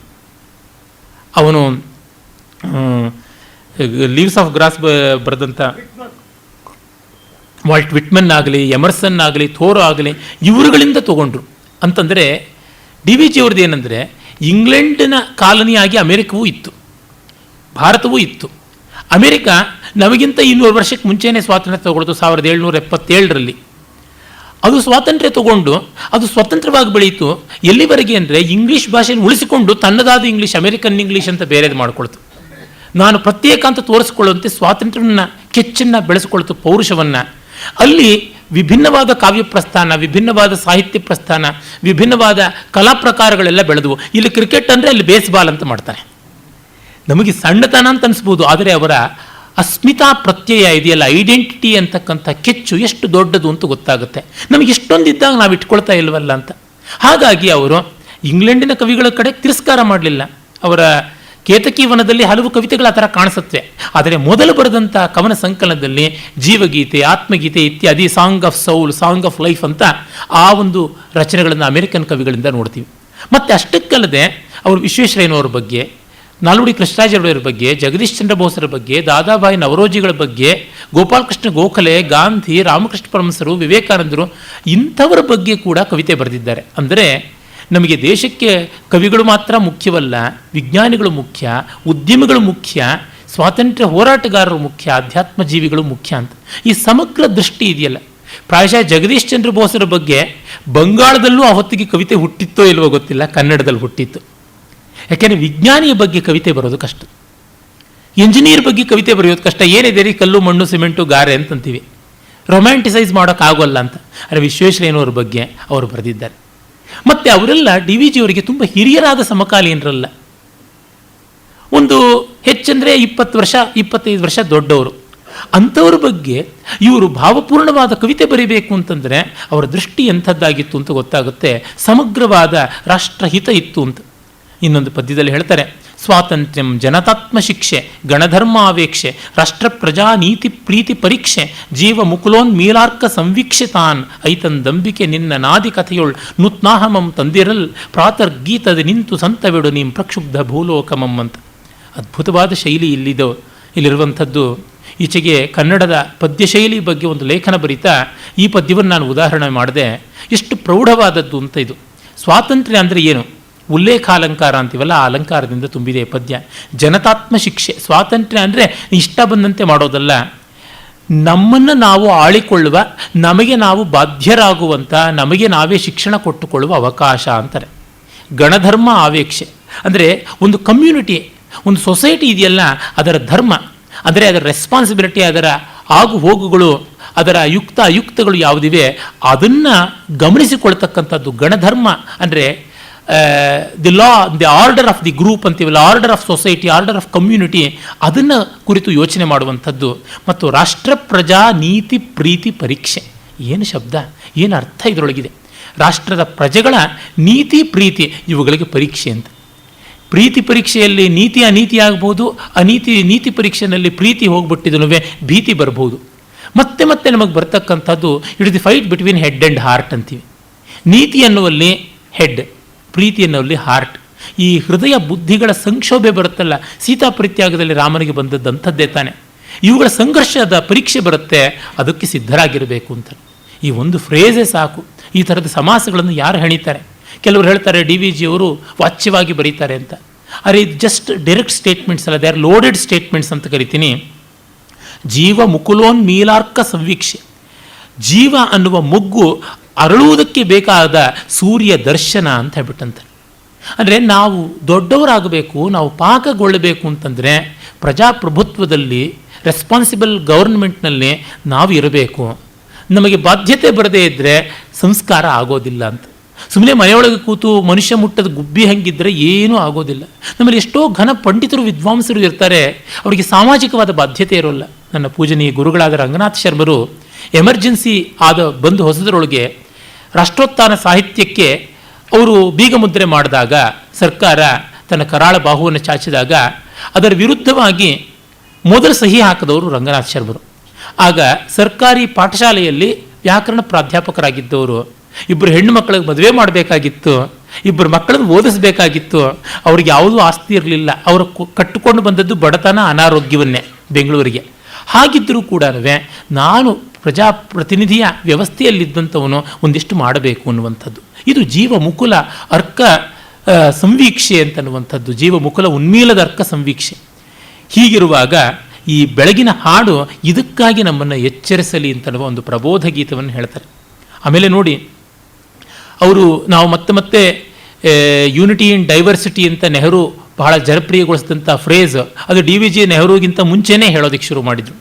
ನಾನಾ ಜಾನಪದಂಗಳ ಪ್ರಗತಿಯಿಂದ ಅನ್ಯೋನ್ಯ ಸಂಸರ್ಗದಿಂ ಮಾನುಷ್ಯಂ ಬಳೆಗುಂ ದಿಟಂ ಬೆಳಸಿನೊಳ್ ಧರ್ಮಾಶಯಂ ಕುಂದಿರಲ್ ಮ್ಲಾನಂಗೊಳ್ಳದೆ ರಾಷ್ಟ್ರಜೀವನ ಸುಮಂ ನೋಡಿಂದು ಲೋಕಾರ್ತಿಯಂ ನಿನ್ನ ಆಲೋಕಮೇ ಶಾಂತಿಯಂದೆಸುವುದವು ಸ್ವಾತಂತ್ರ್ಯ ತೂರ್ಯಸ್ವನಂ. ನಿಜ, ಅನೇಕರಿರ್ತಾರೆ. ಸ್ವಾತಂತ್ರ್ಯ ಬಂದಾಗ ಎಲ್ಲರನ್ನೂ ಸಮಾಧಾನಗೊಳಿಸಬೇಕು, ಎಲ್ಲರ ಜೊತೆಗೂ ಹೋಗಬೇಕು. ಆದರೆ ಒಂದು ನಿಯಮ ಹಾಕ್ಕೊಳ್ಬೇಕಲ್ಲ. ಇಂದು ಬೆಳಗ್ಗೆ ಮತ್ತೆ ಆ ಗೋಹತ್ಯೆ ನಿಷೇಧದ ಚರ್ಚೆನೇ ನನಗೆ ನೆನಪಾಗುತ್ತೆ. ನಾನು ಅದೇ ಹೇಳಿದೆ. ಈಗ ಒಂದು ಕಡೆ ಪ್ರಜಾಪ್ರತಿನಿಧಿಗಳು ಅಂತೀವಿ, ನಾವೇ ಆಯ್ಕೆ ಮಾಡಿದ್ದೀವಿ, ಅವರು ಮಾಡೋ ಶಾಸನವನ್ನು ನಾವೇ ವಿರೋಧಿಸೋದು ಅಂದರೆ ಹೇಗೆ? ಅದೇ ಸಂದರ್ಭದಲ್ಲಿ ಎಷ್ಟೋ ಬಾರಿ ಪ್ರಜಾಪ್ರತಿನಿಧಿಗಳು 20% ವೋಟ್ ಮಾತ್ರ ತೊಗೊಂಡಿರ್ತಾರೆ. ಅವ್ರನ್ನ ಹೇಗೆ ಪ್ರತಿನಿಧಿಗಳು ಅಂತ ಕರೆಯೋದು? ಹೆಜ್ಜೆಜ್ಜೆಗೂ ಕಾಂಟ್ರಡಿಕ್ಷನ್ಸ್ ಕಾಣಿಸ್ತಾ ಇರುವಾಗ ನಿಸ್ತಾರವನ್ನು ಹೇಗೆ ಮಾಡೋದು? ನಾನಾ ಜಾನಪದಗಳು ಆ ಪ್ರಗತಿಯಿಂದ, ಅನ್ಯೋನ್ಯ ಸಂಸರ್ಗದಿಂದ ಮಾನುಷ್ಯಂ ಬೆಳಗು, ಅನೇಕರ ಹೊಂದಾಣಿಕೆಯಿಂದ ಎಲ್ಲ ಬೆಳೆಯುತ್ತದೆ ನಿಜ. ಆದರೆ ಆ ಬೆಳವಣಿಗೆಯಲ್ಲಿ ಧರ್ಮಾಶಯಂ ಕುಂದಿರಲ್, ಧರ್ಮದ ಆಶಯ ಕುಂದಿದ್ದಾಗ ಮ್ಲಾನಂಗೊಳ್ಳದೆ ರಾಷ್ಟ್ರ ಜೀವನ ಸುಮಂ, ರಾಷ್ಟ್ರ ಜೀವನದ ಹೂವು ಬಾಡಿ ಹೋಗದೇ ಇರುತ್ತಾ ಅಂತ. ಧರ್ಮ ಅಂತನ್ನುವಲ್ಲಿ ಕಾನೂನಿಗಿಂತ ಮೀರಿದ್ದು, ಆದರೆ ಕಾನೂನಿಗೆ ವಿರೋಧವಲ್ಲದ್ದು, ಭಾವನೆಗಳಿಗಿಂತ ಅತಿಯಾದದ್ದು, ಆದರೆ ನಿರ್ಭಾವುಕವಲ್ಲದ್ದು ಯಾವುದೋ ಒಂದಿದೆ, ಅನಿರ್ವಾಚ್ಯವಾದಂಥದ್ದು ಒಂದಿದೆ. ಅಯ್ಯೋ ಈ ಧರ್ಮ ಅಲ್ಲ ಕಣ್ರಿ ನೀವು ಹೀಗೆ ಮಾಡೋದು ಅಂತ. ಈಚೆಗೆ ಭೈರಪ್ಪನವರು ಒಂದು ಕಡೆ ತುಂಬ ಚೆನ್ನಾಗಿ ಅವರ ಕವಲು ಕಾದಂಬರಿಯ ಒಂದು ಇಂಟರ್ಫೇಸ್ ಆದಾಗ ಅಲ್ಲಿ ಅವರು ಹೇಳಿದ್ರು ಒಂದು ಮಾತು ನೋಡಿ, ನಮ್ಮ ಸಂವಿಧಾನದಲ್ಲಿ ಅಪ್ಪ ಅಮ್ಮನ ನೋಡ್ಕೊಳ್ಬೇಕು ಅಂತ ಎಲ್ಲೂ ಬರೆದಿಲ್ಲ, ಹಸ್ದವನೆದುರಿಗೆ ನೀನು ಊಟ ಮಾಡಬಾರ್ದು ಅಂತ ಬರೆದಿಲ್ಲ, ಇನ್ನೊಬ್ಬಂದು ಕಿತ್ಕೊಂಡ್ರೆ ಕಳ್ತನ ಅಂತಿದ್ದಾರೆ, ಯಾರನ್ನಾರು ಹೊಡೆದ್ರೆ ಬಡಿದ್ರೆ ಅದು ಅನ್ಯಾಯ ಅಂತಂದಿದ್ದಾರೆ. ಆದರೆ ಅವರಿಗೆ ಪರೋಕ್ಷವಾಗಿ ಈ ಥರ ನೋವುಗಳನ್ನು ಕೊಟ್ಟರೆ ಏನೂ ಹೇಳೋದಿಲ್ಲ. ಇದೆಲ್ಲ ಹೇಳಿಲ್ಲ ಸಂವಿಧಾನದಲ್ಲಿ ಅಂತಂದರೆ ಏನು ಮಾಡೋಣ? ಆ ಮಟ್ಟಿಗೆ ಅಪೂರ್ಣ ಅಂತ ನೋಡುವ, ಅಥವಾ ಇದೆಲ್ಲ ಜನಗಳಲ್ಲಿ ಇದ್ದೇ ಇದೆ ಅಂತ ಅನ್ನೋದನ್ನು ಅವರು ಗೃಹೀತವಾಗಿ ತಗೊಂಡಿದ್ರ? ತುಂಬ ಕಷ್ಟ. ಯಾವುದನ್ನು ನ್ಯಾಯ ಅನ್ನೋಣ, ಯಾವುದನ್ನು ಅನ್ಯಾಯ ಅನ್ನೋಣ, ಬಹಳ ಕಷ್ಟ ಆಗುತ್ತೆ. ಧರ್ಮ ಅಂತನ್ನುವಾಗ ನಮಗೆ ಅರಿವಿಲ್ಲದೆಯೇ ಒಂದು ಸಮಷ್ಟಿ ಜನಾಂಗ ಪ್ರಜ್ಞೆ ಒಂದನ್ನು ಒಪ್ಪಿರುತ್ತೆ, ಒಂದನ್ನು ಅಂಗೀಕರಿಸಿಕೊಂಡು ಬಂದಿರುತ್ತೆ. ಅಂಥದ್ದು ಆ ಧರ್ಮಾಶಯ ಕುಗ್ಗಿಬಿಟ್ರೆ ಕಷ್ಟ ಆಗುತ್ತದೆ. ನೋಡಿಂದು ಲೋಕಾರ್ತಿಯಂ, ಇವತ್ತು ಲೋಕ ಅದಕ್ಕೆ ಸಂಕಟ ಪಡ್ತಾ ಇದೆ. ಹಾಗಾಗಿ ನಿನ್ನ ಆಲೋಕಮೇ ಶಾಂತಿಯನ್ನು ನೊಸೆಯುವುದು, ನಿನ್ನ ನೋಟದಿಂದಲೇ ನಮಗೆ ಶಾಂತಿ ಸಿಗಬೇಕು ಅಂತನ್ನುವ ಮಾತನ್ನು ಹೇಳ್ತಾರೆ. ಆಮೇಲೆ ಮತ್ತೊಂದು ಕಡೆ ಹೇಳ್ತಾರೆ, ಶೈಲಾರೋಹಿಯ ದೃಷ್ಟಿ ಬಿತ್ತರಿಸುಗುಂ ಸೋಪಾನದ ಔನ್ನತ್ಯದಿಂ ಬಾಲಾರ್ಕಾಂಚಿತ ಕೋರಕಂ ವಿಕಸಿಕುಂ ಪತ್ರಕ್ರಮೋನ್ನಿದ್ರೆಯಂ ಸ್ಥೂಲ ಹಮ್ಮತಿ ಶೀರ್ಣಿಕುಂ ಗೃಹಕುಲ ಗ್ರಾಮ ಸ್ವದೇಶಾದಿ ವೈಶಾಲ್ಯ ಯೋಗದೆ ಜೀವಿತ ಪ್ರಸರಣಂ ಸರ್ವಾತ್ಮತಾಭ್ಯಾಸಕಂ. ಬೆಟ್ಟ ಹತ್ತುತ್ತಾ ಇದ್ದವನು ಎಷ್ಟೆಷ್ಟು ಮೇಲಕ್ಕೆ ಹತ್ತುತ್ತಾನೋ ಅವನ ದೃಷ್ಟಿ ಎಷ್ಟೆಷ್ಟು ವಿಸ್ತಾರವಾಗ್ತಾ ಬರುತ್ತೆ. ಹಾಗೆ ಸೂರ್ಯ ಎಷ್ಟೆಷ್ಟು ಉದಯಿಸ್ತಾ ಬರ್ತಾನೋ ಅವನಿಗೆ ಅಭಿಮುಖವಾದಂತೆ ಕಮಲ ದಳದಳವಾಗಿ ಬಿಚ್ಚಿಕೊಳ್ತಾ ಹೋಗುತ್ತೆ. ಪತ್ರಕ್ರಮೋನ್ನಿದ್ರಯಂ ವಿಕಸಿಕುಂ ಅಂತಂತಾರೆ. ಎಷ್ಟು ಚೆನ್ನಾದದು, ಒಂದಾದ ಮೇಲೆ ದಳ ಬಿಚ್ಚಿಕೊಳ್ತಕ್ಕಂಥದ್ದು. ಹಾಗೆ ಸ್ಥೂಲವಾದ ಅಹಂಕಾರದ ಬುದ್ಧಿ ಮನೆ ಮತ್ತು ಜಾತಿ, ಮತ, ಕುಲ, ಗ್ರಾಮ, ಸ್ವದೇಶ ಇತ್ಯಾದಿ ವೈಶಾಲ್ಯದ ಯೋಗದಿಂದ ವಿಸ್ತಾರವಾಗುತ್ತೆ. ಸಾರ್ವತ್ಮತೆಯ ಅಭ್ಯಾಸಕ್ಕೆ ಕುಟುಂಬ ಒಂದು ಬುನಾದಿ, ಅಹಂಕಾರ ಖಂಡನೆಗೆ ಗೃಹಸ್ಥಾಶ್ರಮ ಒಂದು ಮೆಟ್ಟಲು ಅಂತಂತಾರೆ. ಇದನ್ನು ಅವರು ಇನ್ನೂ ಹಲವು ಕೃತಿಗಳಲ್ಲಿ ತರಂಗ ವಲಯ ವಿಸ್ತಾರ ಅಂತ ಕರೀತಾರೆ. ನೀರಿಗೆ ಒಂದು ಕಲ್ಲೆಸೆದರೆ ಒಂದೊಂದಾಗಿ ವರ್ತುಲ ಬಂದು ಕಟ್ಟಕಡೆಯ ವರ್ತುಲ ದಡಕ್ಕೆ ಮಿದುವಾಗಿ ಅಪ್ಪಳಿಸುತ್ತೆ. ಮೊದಲು ಕಲ್ಲೆಸೆದ ಜಾಗದಲ್ಲಿ ನೀರು ಎದ್ದ ಮಟ್ಟಕ್ಕೆ ಅದು ಎದ್ದಿರೋಲ್ಲ, ಆದರೆ ಸ್ವಲ್ಪವಾದರೂ ಇರುತ್ತೆ. ಅಲ್ಲಿರೋ ಒಂದು ಹುಲ್ಲು ಕಡ್ಡಿನಾದರೂ ಹಿಂಗೆ ಅಲ್ಲಾಡಿರುತ್ತೆ. ಹಾಗೆ ವ್ಯಕ್ತಿ ವಿಕಾಸ ಆ ಥರ ಆಗಬೇಕು. ಅದಕ್ಕಾಗಿ ಈ ಸ್ವಾತಂತ್ರ್ಯ ಪ್ರಯೋಜಕವಾಗಲಿ ಅನ್ನುವ ಮಾತನ್ನು ಅವರು ಹೇಳ್ತಾರೆ. ಆಮೇಲೆ ಅವರು ಹೇಳ್ತಾರೆ, ಆಶಂಸೆ ಮಾಡ್ತಾರೆ, ಪೌರುಷ್ಯಂ ಪರಿವರ್ಧಿಕೆಂದು ಅಮಲಂ ತಾಯೇ ಭವದ್ವಂಶರೋಳ್. ಇದು ತುಂಬ ವಿಶೇಷವಾದ ಮಾತು. ತಾಯಿ ನಿನ್ನ ವಂಶದವರಲ್ಲಿ ನಿರ್ಮಲವಾದ ಪೌರುಷ ಬರಲಿ ಅಂತಂತಾರೆ. ಹೀರಾಯಿಸಮ್ನ ಕೇಳಿದ್ರು.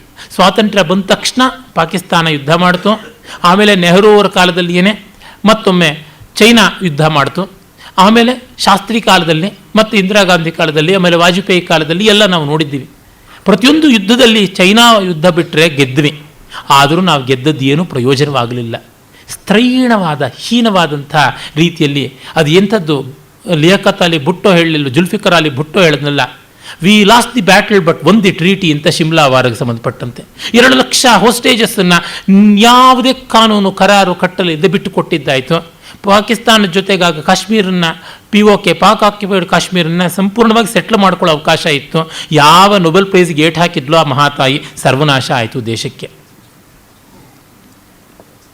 ಚೈನಾ ಬಗ್ಗೆನೂ ಅದೇ ಥರ 80,000 ಚದರ ಮೈಲಿಗಳಷ್ಟು ಜಾಗವನ್ನು ನುಂಗಿ ನೊಣದು ಬಿಟ್ಟಾಗ ಅಲ್ಲಿ ಒಂದು ಹುಲ್ಲುಕಡ್ಡಿನೂ ಬೆಳೆಯೋಲ್ಲ.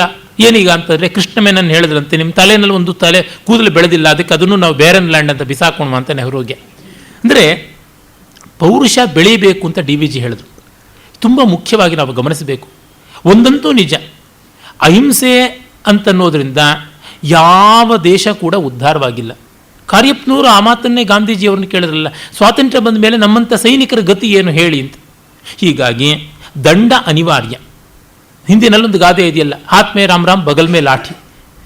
ತೆಲುಗಿನಲ್ಲಿ ಒಂದು ಕಡೆ ಹೇಳ್ತಾರೆ, ಲೇಸ್ತೆ ವಂಚವಾಡ ಕಾದಯ್ಯ ಅಲಾ ಉಂಡಾಲಿ ಅಂತ. ಎದ್ದರೆ ಅವನು ಒಳ್ಳೆಯವನಲ್ಲ ಅನ್ನೋ ಥರ ಇರಬೇಕು ಅಂತ ತೋರಿಸಿ. ಸೈನ್ಯ ಇಲ್ಲದೆ ಇರತಕ್ಕಂಥ ಯಾವ ದೇಶ ಇದೆ ತೋರಿಸಿ? ಯಾವುದೂ ಇಲ್ಲ. ಯಾಕೆಂದರೆ ಅನಿವಾರ್ಯವಾಗಿ ಬಿಡುತ್ತದೆ. ನಾವು ಅದನ್ನು ಉಳಿಸ್ಕೊಳ್ಳಿಲ್ಲ ನಾವು ಮತ್ತೆ ನಷ್ಟರಾಗ್ತೀವಿ ಅಷ್ಟೇ. ಆ ಕಾರಣದಿಂದ ಅವ್ರು ಹೇಳ್ತಾರೆ ಪೌರುಷ ಬೇಕು, ವೀರೋತ್ಸಾಹಗಳು ಬೇಕು ಅಂತಾರೆ. ಇದು ವೇದಋಷಿಗಳ ದೃಷ್ಟಿಯಾಗಿತ್ತು.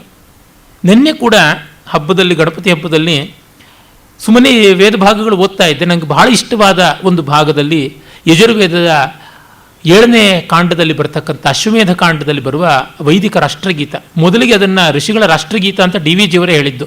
ಅವರ ರಾಜ್ಯಾಂಗ ತತ್ವಗಳಲ್ಲಿ ಬ್ರಾಹ್ಮಣ ಭಾಗದಲ್ಲಿ ಇರುವಂಥ ಮಂತ್ರಗಳನ್ನು ಅನುವಾದದ ಸಮೇತ ಕೊಟ್ಟಿದ್ದಾರೆ. ಆಸ್ಮಿನ್ ರಾಷ್ಟ್ರೇ ರಾಜನ್ಯೇಶವ ಆ ಬ್ರಹ್ಮನ್ ಬ್ರಾಹ್ಮಣೋ ಬ್ರಹ್ಮವರ್ಚಸಿ ಜಾಯತಾಮ್ ಅಂತ ಆರಂಭ ಆಗುತ್ತೆ. ಆಗ ಜಿಷ್ಣು ರಥೇಷ್ಟ ಅಂತ ಮಾತು ಬರುತ್ತೆ.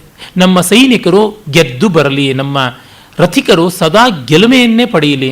ಅಸ್ಯ ಯಜಮಾನಸ್ಯ ವೀರೋಜಾಯತಾಂ, ಈ ಯಜ್ಞ ಮಾಡ್ತಕ್ಕಂಥ ಯಜಮಾನನಿಗೆ ವೀರನಾದವನು ಮಗನಾಗಿ ಹುಟ್ಟಲಿ ಅಂತ. ಓಡಾನ್ ಅಡ್ವಾನಾಶು ಸಪ್ತಿಪುರಂಧಿರ್ ಯೋಷ ಜಿಷ್ಣು ರಥೇಷ್ಟ ಸಭೆಯೋ ಯುವ ಅಂತೆಲ್ಲ ಬರುತ್ತೆ.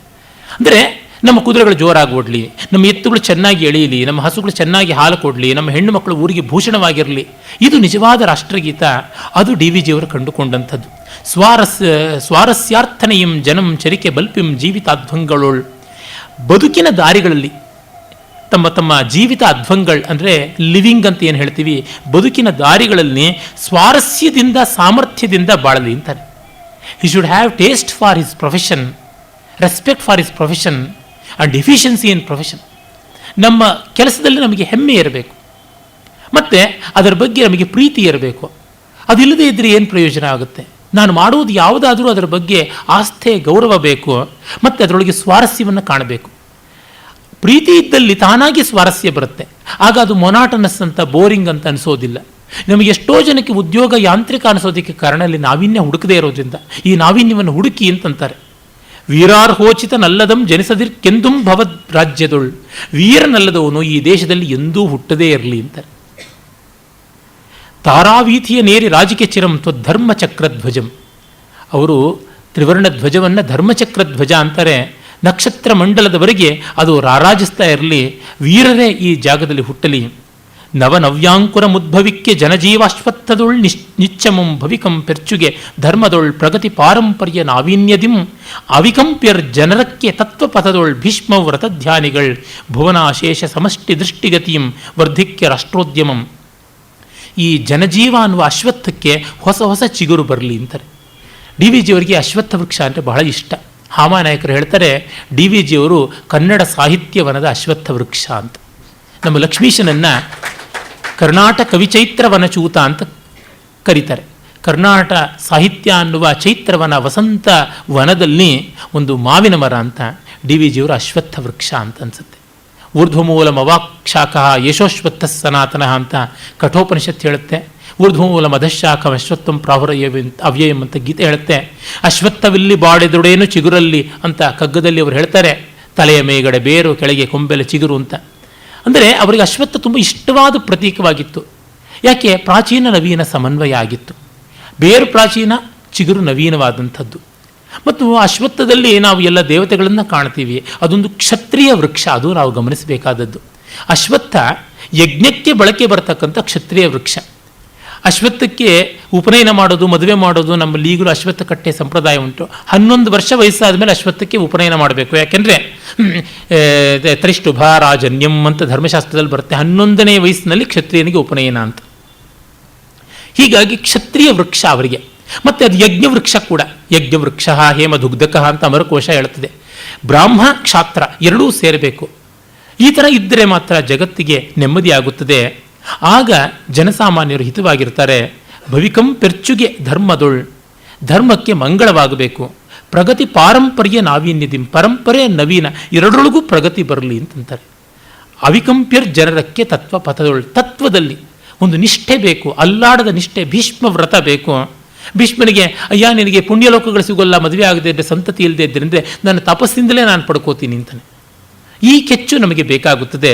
ಭುವನಾಶೇಷ ಸಮಷ್ಟಿ ದೃಷ್ಟಿಗತಿಯಂ ವರ್ಧಿಕ್ಯ ರಾಷ್ಟ್ರೋದ್ಯಮಂ. ನಮ್ಮ ದೇಶ ಜಗತ್ತಿನ ಹಿತದಲ್ಲಿ ದೃಷ್ಟಿ ಇಟ್ಟುಕೊಂಡು ಬೆಳೆಯಲಿ ಅಂತಾರೆ.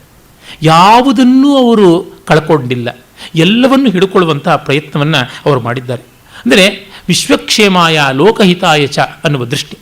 ಸತತಂ ಸಾರ್ವಜನೀನ ದೃಷ್ಟಿ ನಯದಿಂದ ಓರೋರ್ವನೂ ವರ್ತಿಸಲ್ ವಿತತಂ ರಾಷ್ಟ್ರಿಕರೊಳ್ ಸಮಂತಿರೆ ಕುಟುಂಬೌಪಮ್ಯ ದೈತ್ಯಾದರಂ ಮತಿಯೊಳ್ ಸೂಕ್ಷ್ಮ ವಿಚಾರ ಜಾಗರತೆ ನೀತಿಶ್ರದ್ಧೆಗಳು ಕೂಡಿರಲ್ ಹಿತಮಂ ಶಾಶ್ವತಮಂ ಸ್ವತಂತ್ರ ಫಲಂ ಈ 4 ಆತ್ಮನೇಮಗಳಿಂ. ಸತತವೂ ಸಾರ್ವಜನೀನ ದೃಷ್ಟಿ ಅಂದರೆ ಎಲ್ಲರಿಗೂ ಹಿತವಾಗಬೇಕು ಅನ್ನುವಂಥದ್ದು. ಒಬ್ಬನಿಗೆ ಮಾತ್ರ ಹಿತ ಅಂತಲ್ಲ. ಈಗ ಕ್ರಿಶ್ಚಿಯಾನಿಟಿ ಕ್ರೈಸ್ತರಿಗೆ ಮಾತ್ರ ಒಳ್ಳೆಯದು ಅಂತಾದರೆ ಅದು ಇನ್ನು ಮಿಕ್ಕವ್ರಿಗೆ ಕೆಟ್ಟದ್ದೇ ಆಗುತ್ತೆ. ಹಾಗೆಯೇ ಶೈವವೋ ವೈಷ್ಣವವೋ ಮುಸಲ್ಮಾನವೋ ತಮಗೆ ಮಾತ್ರ ಅಂದರೆ ಮಿಕ್ಕವರಿಗೆ ಅದು ಅನ್ಯಾಯಕಾರಿಯಾಗುತ್ತದೆ. ಹಾಗಲ್ಲದೆ ಎಲ್ಲರಿಗೂ ಹಿತವನ್ನು ಉಂಟು ಮಾಡುವಂಥದ್ದಾಗಿ ಓರ್ವನೂ ವರ್ತಿಸಲ್. ಅಂದರೆ ಮತ್ತೆ ಮತ್ತೆ ಆತ್ಮೌಪಮ್ಯೇನ ಸರ್ವತ್ರ ಸಮಂ ಪಶ್ಯತಿ ಅರ್ಜುನ ಅಂತ ಗೀತೆಯಲ್ಲಿ ಕೃಷ್ಣ ಹೇಳ್ತಾನಲ್ಲ, ತನ್ನಂತೆ ತನ್ನ ನೆಲೆಯಲ್ಲಿ ಅವನ ಸ್ಥಿತಿಯಲ್ಲಿ ತನ್ನ ನೆಲೆಯನ್ನು ಅದನ್ನು ನಾವು ಕಾಣಬೇಕು. ಸರ್ವಭೂತಸ್ಥಮಾತ್ಮಾನಂ ಸರ್ವಭೂತಾನಿ ಚಾತ್ಮನಿ. ಇದು ವಿತತಂ ರಾಷ್ಟ್ರೀಕರುಳ್ ಸಮಂತಿರೆ, ಕುಟುಂಬೌಪಮ್ಯದಿಂದ ಮನೆಯ ಮಂದಿಯಂತೆ. ನಮ್ಮ ಮನೆ ಮಂದಿ ಜೊತೆಗೆ ನಾವು ಎಷ್ಟು ತಗಾದೆ ಮಾಡಿಕೊಂಡ್ರು ಕಡೆ ಹೇಗೋ ಹೊಂದಾಣಿಕೆ ಮಾಡ್ಕೊಳ್ತೀವಿ. ಏನು ಮಾಡೋದು, ಬೆನ್ನಲ್ಲಿ ಬಿದ್ದವರು, ಹೊಟ್ಟೆಲ್ ಬಂದವರು, ಕೈ ಹಿಡಿದವರು ಬಿಡೋಕ್ಕಾಗತ್ತಾ ಅಂತ. ಈ ಒಂದು ಹೊಂದಾಣಿಕೆ ಬೇಕು ಅಂತ. ನೀಚ ಕಲಹಮಿಚ್ಛಂತಿ ಸಂಧಿಮಿಚ್ಛಂತಿ ಸಾಧವ, ಎಷ್ಟು ಮಾಡಿದ್ರೂ ಕಡೆಗೆ ಶಮಕ್ಕೆ ಸಾಮಕ್ಕೆ ಬಂದು ಮುಟ್ಟಬೇಕಾಗುತ್ತದೆ, ಬೇರೆ ದಾರಿಯೇ ಇಲ್ಲ. ಅದು ಆ ಭುವನ ಕುಟುಂಬ, ಅದನ್ನೇ ಉದಾರ ಚರಿತಾನ ಅಂತ ವಸುಧೈವ ಕುಟುಂಬಕಂ ಅಂತಂದ್ರಲ್ಲ, ಅದು ಬೇಕು. ಮತಿಯೊಳು ಸೂಕ್ಷ್ಮ ವಿಚಾರ ಜಾಗರತೆ, ಹಾಗೆಂತ ಭಾವನೆಗಳಿಗೆ ಮಾರು ಹೋಗಿ ಪೆದ್ದಾಗಬಾರದು ಅಂತ ಅದನ್ನು ಮತ್ತೆ ಅವರು ಗಮನಿಸ್ತಾರೆ. ಮತಿಯೊಳು ಸೂಕ್ಷ್ಮ ವಿಚಾರ ಜಾಗರತೆ, ಎಚ್ಚರ. ನೀತಿ ಶ್ರದ್ಧೆ, ತುಂಬ ಬುದ್ಧಿವಂತರು ನೀತಿಗಳನ್ನು ಶ್ರದ್ಧೆಗಳನ್ನು ಮೀರಿ ಬಿಡ್ತಾರೆ, ಎಷ್ಟೋ ಬಾರಿ ಇಟ್ಟುಕೊಳ್ಳೋದೇ ಇಲ್ಲ. ಬುದ್ಧಿ ಜಾಸ್ತಿ ಆದಂತೆ ಯಾವುದ್ರೊಳಗೂ ನಂಬಿಕೆ ಇರೋದಿಲ್ಲ. ಆಧುನಿಕತೆಯ ಮತ್ತೊಂದು ಲಕ್ಷಣವೋ ಅವಲಕ್ಷಣವೋ ಅದಾಗಿಬಿಟ್ಟಿದೆ, ಏನು ಮಾಡೋಣ. ಹಾಗಾಗಿ ಇದು ಸೇರಿಕೊಳ್ಳಬೇಕು ಅಂತಂತಾರೆ. ಹಿತಮಂ ಶಾಶ್ವತಮಂ, ಹಿತವಾದ ಶಾಶ್ವತ ಸ್ವತಂತ್ರ ಫಲ, ಇವೆಲ್ಲ ಸೇರಿದಾಗ ಈ ಸಾರ್ವಜನಿಕನ ದೃಷ್ಟಿ, ಕುಟುಂಬದ ಆತ್ಮೌಪಮ್ಯ, ಸೂಕ್ಷ್ಮ ವಿಚಾರ ಜಾಗ್ರತೆ, ನೀತಿ ಶ್ರದ್ಧೆ, ಈ 4 ಇದ್ದಾಗ ಈ 4 ನೇಮಗಳಿಂದ ಸ್ವತಂತ್ರ ಫಲ ಬಂದಂತೆ ಆಗುತ್ತದೆ. ಪರಮಾರ್ಥಂ ಸ್ಮೃತಿಯಿಂದ ಅಲುಂಗದವಲೆಂದು ಭಾರತ ಶಾಸನಂ. ನಮ್ಮ ದೇಶಕ್ಕೆ ಪರಮಾರ್ಥದ ಬಗ್ಗೆ ದೃಷ್ಟಿ ಮಸಕಾಗಬಾರ್ದು. ಅಧ್ಯಾತ್ಮ ದೃಷ್ಟಿ ಇಲ್ಲದೆ ಇದ್ದರೆ ಎಂದೂ ನೆಮ್ಮದಿ ಆಗೋದಿಲ್ಲ. ಅಧ್ಯಾತ್ಮ ದೃಷ್ಟಿ ಅನ್ನುವಂಥದ್ದು ಒಂದೇ ಸಮನ್ವಯಕಾರಿ, ಒಂದೇ ಏಕತೆಯ ರೂಪ. ನೋಡಿ, ಸಾಮಾಜಿಕ, ಆರ್ಥಿಕ, ಶೈಕ್ಷಣಿಕ ಮತ್ತು ಔದ್ಯಮಿಕ, ರಾಜಕೀಯ ಅಥವಾ ಪ್ರಾದೇಶಿಕ ಯಾವ ಆಯಾಮಗಳಿಂದ ನೋಡಲಿ, ಸೋಷಿಯಲ್, ಎಕನಾಮಿಕ್, ಪೊಲಿಟಿಕಲ್ ಎಲ್ಲ ಡೈಮೆನ್ಷನ್ಸಲ್ಲೂ ಅಸಮಾನತೆಯೇ ಇರೋದು. We are physically different, economically different, politically different, culturally different, ಎಲ್ಲ ದೃಷ್ಟಿಯಿಂದಲೂ ಡಿಫರೆಂಟು. ಇನ್ನು ಎಲ್ಲಿ ಒಂದೇ ಇರತಕ್ಕಂಥದ್ದು ಅಂತಂದರೆ ಅಧ್ಯಾತ್ಮದಲ್ಲಿ ಮಾತ್ರ. ಗಾರ್ಡನ್ ಇದ್ದರೆ ಎಲ್ಲಿ ಶ್ರೀಮಂತನಿದ್ರೆ, ಬಡವನಿದ್ರೆ, ಅಮೆರಿಕನ್ನಿದ್ರೆ, ಇಂಡಿಯನ್ನಿದ್ರೆ, ಈ ಥರದ್ದು ವ್ಯತ್ಯಾಸ ಉಂಟಾ? ಅಲ್ಲಿಲ್ಲದ ವ್ಯತ್ಯಾಸ ಇಲ್ಲಿ ಹೇಗೆ ಬಂತು? ಸಚ್ಚಿದಾನಂದೇಂದ್ರ ಸರಸ್ವತಿ ಸ್ವಾಮಿಗಳ ಬಗ್ಗೆ ಗುರುಗಳು ರಂಗನಾಥ್ ಶರ್ಮರು ಪ್ರಸ್ತಾವ ಮಾಡಿದ್ರು. ಅವರು ಇದನ್ನು ತೋರಿಸ್ತಾರೆ. ಈ ಅಧ್ಯಾತ್ಮ ದೃಷ್ಟಿ ಅಂದರೆ ಅದು. ಅಲ್ಲಿ ಏಕತೆ ಉಂಟು, ಅಲ್ಲಿಂದ ಇಲ್ಲಿಗೆ ಹೇಗೆ ಬಂದ್ವಿ, ಅಲ್ಲಿದ್ದ ಒಂದು ಇಲ್ಲಿ 10, 100, 1000 ಆದದ್ದು ಹೇಗೆ, ಇಲ್ಲಿಯೂ ಒಂದು ಸಾಮ್ಯ ಇದೆಯಲ್ಲ, ಅಲ್ಲಿ ನೋಡೋಣ ಅನ್ನುವಂಥದ್ದು. ನಿನ್ನೆ ದಿವಸ ಯಾವುದೋ ಇಮೇಲ್ ಚಾಟ್ ಮಾಡ್ತಾ ಇದ್ದೆ, ಯುರೋಪ್ನಲ್ಲಿರ್ತಕ್ಕಂಥ ಯಾರೋ ವ್ಯಕ್ತಿ ಚಾಟಿಗೆ ಬಂದುಬಿಟ್ರು. ಆಗ ನನಗೆ ಆ ಕ್ಷಣದಲ್ಲಿ ಯಾವುದೋ ಒಂದು ಖೇದ ಮನಸ್ಸಿಗೆ ಬಂದಿತ್ತು. ಅದನ್ನು ನಾನು ಅತ್ಯಂತ ಅಪರಿಚಿತರ ಹತ್ರ ಹೇಳ್ಕೊಂಡು ಟೈಪ್ ಮಾಡಿದೆ, ಕಳಿಸ್ದೆ. ಆತ ಎಷ್ಟು ಸ್ಪಂದಿಸಿದ್ರು ಅಂದರೆ, ಇದು ಹೇಗಾಯಿತು ಸ್ಪಂದನ, ನನ್ನ ಬೆಳಗಾಗೋದ್ರೊಳಗಾಗಿ ಮನಸ್ಸು ಫ್ರೆಶ್ ಆಗಿಬಿಟ್ಟಿತ್ತು. ಯಾರು ಹತ್ತಿರದಲ್ಲಿ ಇದ್ದವ್ರು ಬೇಕಾದಷ್ಟು ಜನ ಸ್ನೇಹಿತರಿರ್ಬೋದು, ಫೋನ್ ಮಾಡ್ಬೋದಾಗಿತ್ತು, ಕೇಳ್ಬೋದಾಗಿತ್ತು. ರಾತ್ರಿ 12:15 ಹೊತ್ತಿನಲ್ಲಿ ಯಾವುದೋ ದೇಶದ ಯಾವುದೋ ಒಬ್ಬ ವ್ಯಕ್ತಿ ಹೆಸರು ನನಗೆ ಗೊತ್ತಿಲ್ಲ, ಒಂದು ಸಾಂತ್ವ, ಒಂದು ಸಮಾಧಾನ ಯಾತಕ್ಕೆ ಬರುತ್ತೆ, ಹೇಗೆ ಸಾಧ್ಯವಾಗುತ್ತದೆ ಅಂತ ನೋಡಿದಾಗ ಆ ಅಧ್ಯಾತ್ಮ ದೃಷ್ಟಿ ಸ್ಥಿರದಿಂ ದೇಶ ವಿದೇಶ ಸಂಧಿ ನಯದೊಳ್ ತಾನಕ್ಕೆ ಶಾಂತಿಪ್ರದಂ. ದೇಶ ವಿದೇಶಗಳಲ್ಲಿ ಸಂಧಿ, ವಿಗ್ರಹ, ಯುದ್ಧ ಎಲ್ಲ ನಡೆಯುತ್ತಲ್ಲ, ಅದರೊಳಗೆ ಶಾಂತಿಯನ್ನು ಸ್ಥಾಪನೆ ಮಾಡಲಿ. ಭರತಂಬೋಲ್ ಪ್ರಜೆಯಾಳ್ಗೆ, ಪ್ರತಿ ಪ್ರಜೆಯು ಈಗ ಪ್ರಜಾರಾಜ್ಯದಲ್ಲಿ ಸ್ವಾಮಿಯೇ, ಅರೆ ಭರತನಂತೆ ಆಳಲಿ ರಾಷ್ಟ್ರವನ್ ಅದೀಶ ನ್ಯಸ್ತವೆಂಬೆಳ್ಚರಿಂ ಅಂತ. ಅಂದರೆ ಅದು ಈಶನ್ಯಸ್ತವೆಂಬೆಳ್ಚರಿಂದ, ಅದು ಮತ್ತೆ ಕೊಡಬೇಕಾದದ್ದು ರಾಮನಿಗೆ ಅನ್ನುವ ಎಚ್ಚರದಿಂದ. ಚಿರಕಲ್ಯಾಣಿ ನಮೋಸ್ತು ಭಾರತಿ ಶಿವಂ ಸರ್ವೋತ್ಸವಂ ಮಂಗಳಂ, ಎಲ್ಲರಿಗೆ ಮಂಗಳವಾಗಲಿ ಅಂತಾರೆ. ಕಟ್ಟಕಡೆಯ ಪದ್ಯದಲ್ಲಿ ಹೇಳ್ತಾರೆ, ಒಂದೇ ಮಾತರಂ ಎಂದು ಪಾಡುಗೆ ಜನಂ ಬಾಯಿಂದ ಮೇಂ ಬಾಯೊಡಂ ಸಂದಿರ್ಕಾವಗಂ ಎಲ್ಲ ಜೀವಕರಣಂ ಪಾಡಕ್ಕೆ ಕಾರ್ಯಸ್ಫುಟಂ ಮಾಂದ್ಯಂ ಪೋಗುಗೆ ಬುದ್ಧಿಯಂತ್ರಗಳಿನ್ ಆಂಧ್ಯಂ ನೀತಿ ನೇತ್ರಂಗಳಿಂ ಒಂದೇ ಮಾತರಮಸ್ತು ಭಾರತ ಶಿವಂ ಸರ್ವೋತ್ಸವಂ ಮಂಗಳಂ ಅಂತ. ಜನರು ಒಂದೇ ಮಾತರಂ ಅಂತ ತಾಯಿಗೆ ನಮಸ್ಕಾರವನ್ನು ಮಾಡಲಿ. ಆದರೆ ಬಾಯಿಂದ ಮೇಂ, ಬರೀ ಬಾಯಿಂದ ಹಾಡಿಬಿಟ್ರೆ ಸಾಕ, ಕನಿಷ್ಠ ಅಲ್ಲಿಂದಲಾದರೂ ಮಾಡಲಿ.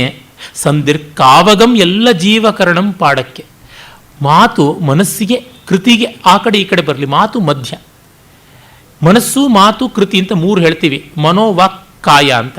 ಈ ವಾಕು ಮಧ್ಯದಲ್ಲಿದೆ, ಅದು ಮೇಲಕ್ಕೂ ಮತ್ತು ಕೆಳಕ್ಕೂ ಎಕ್ಸ್ಟೆಂಡ್ ಆಗಿ ಬುದ್ಧಿಗ್ರಾಹ್ಯವಾಗಿ ಕ್ರಿಯಾ ಪ್ರಚುರವಾಗಿ ಬರಲಿ. ಮಾಂದ್ಯ ಮಂದತ್ವ ಇದೆಯಲ್ಲ, ಜಡತ್ವ, ಅದು ಹೋಗಲಿ. ಆಂಧ್ಯ ಕುರುಡುತನ ಇದೆಯಲ್ಲ, ಅದು ಹೋಗಲಿ. ನೀತಿ ನೇತ್ರ ಉನ್ಮೀಲಿತವಾಗಲಿ, ಜಡತ್ವ ಹೋಗಲಿ. ಭಾರತಿ, ಎಲ್ಲ ಈ ಉತ್ಸವ ಮಂಗಳವನ್ನು ಉಂಟು ಮಾಡಲಿ ಅನ್ನುವ ಹಾರೈಕೆಯಿಂದ ಅವರು ಮುಗಿಸ್ತಾರೆ. ಅವರ ಅದಕ್ಕೆ ದೇಶಭಕ್ತ ಪ್ರತಿಜ್ಞಾ ಪಂಚಕ ಅಂತ ಅದನ್ನು ಕೂಡ ಸೇರಿಸ್ತಾರೆ. ಅದು ವಸಂತ ಕುಸುಮಾಂಜಲಿ ಇರುವಂಥದ್ದು, ಗೋಖಲೆಯವರು ಮಾಡಿಕೊಟ್ಟಂಥ ಆದರ್ಶದಲ್ಲಿ ಇರುವಂಥದ್ದು. ಇವೆಲ್ಲ ಸೇರಿಸಿ ಅವರು ಎಷ್ಟು ರೆಸ್ಪಾನ್ಸಿಬಲ್ ಆಗಿರಬೇಕು ಒಬ್ಬ ಅಂತ ಅನ್ನೋದನ್ನು ತೋರ್ಪಡಿಸ್ತಾರೆ. ಹೀಗಾಗಿ ಡಿ ವಿ ಜಿಯವರ ಈ ಭಾರತ ಭೂವಂದನಂ ಅನ್ನುವಂಥದ್ದು ಒಂದು ಅದ್ಭುತವಾದ ಸಾಹಿತ್ಯ ಕೃತಿ ಮಾತ್ರವಲ್ಲ, ರಾಷ್ಟ್ರ ಸಾಹಿತ್ಯ ಕೃತಿ. ಇಟ್ಸ್ ಎ ನ್ಯಾಷನಲಿಸ್ಟ್ ಸಾಂಗ್ ಅಂತ ಕರೀಬಹುದು. ಈ ಉದಾತ್ತ ರಮಣೀಯವಾದಂಥ ಕೃತಿಯನ್ನು ಕೆಲವೊಂದು ಪದ್ಯಗಳನ್ನಾದರೂ ಹಂಚಿಕೊಳ್ಳುವ ಅವಕಾಶ ಬಂದಿದ್ದಕ್ಕಾಗಿ ಧನ್ಯವಾದ ಸಮರ್ಪಣೆ ಮಾಡ್ತೀನಿ. ನಮಸ್ಕಾರ.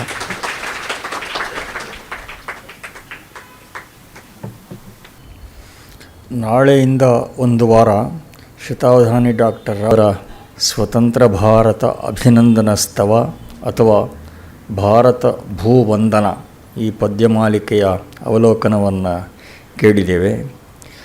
ಇದು ಬಂದ ಕಾಲದಲ್ಲಿ ಅಲ್ಲಿಂದ ಆಮೇಲಿನ ವರ್ಷಗಳಲ್ಲಿ ಎಷ್ಟು ಜನಕ್ಕೆ ಇದು ಎಷ್ಟು ಉತ್ಸಾಹ ಕೊಡ್ತು ಅಂತ ಹೇಳಿದ್ರೆ, ನಾವಂತೂ ಇಂಥ ರಚನೆ ನಮ್ಮ ಕಾಲದಲ್ಲಿ ಬೇರೆ ಯಾವುದನ್ನು ನೋಡಿಲ್ಲ. ಇಷ್ಟು ಪ್ರೌಢ ಗಂಭೀರವಾದ ಪದ್ಯಗಳು ನಮ್ಮ ಕಾಲದಲ್ಲಿ ಬರೆದವರು ಬೇರೆ ಯಾರೂ ಇಲ್ಲ.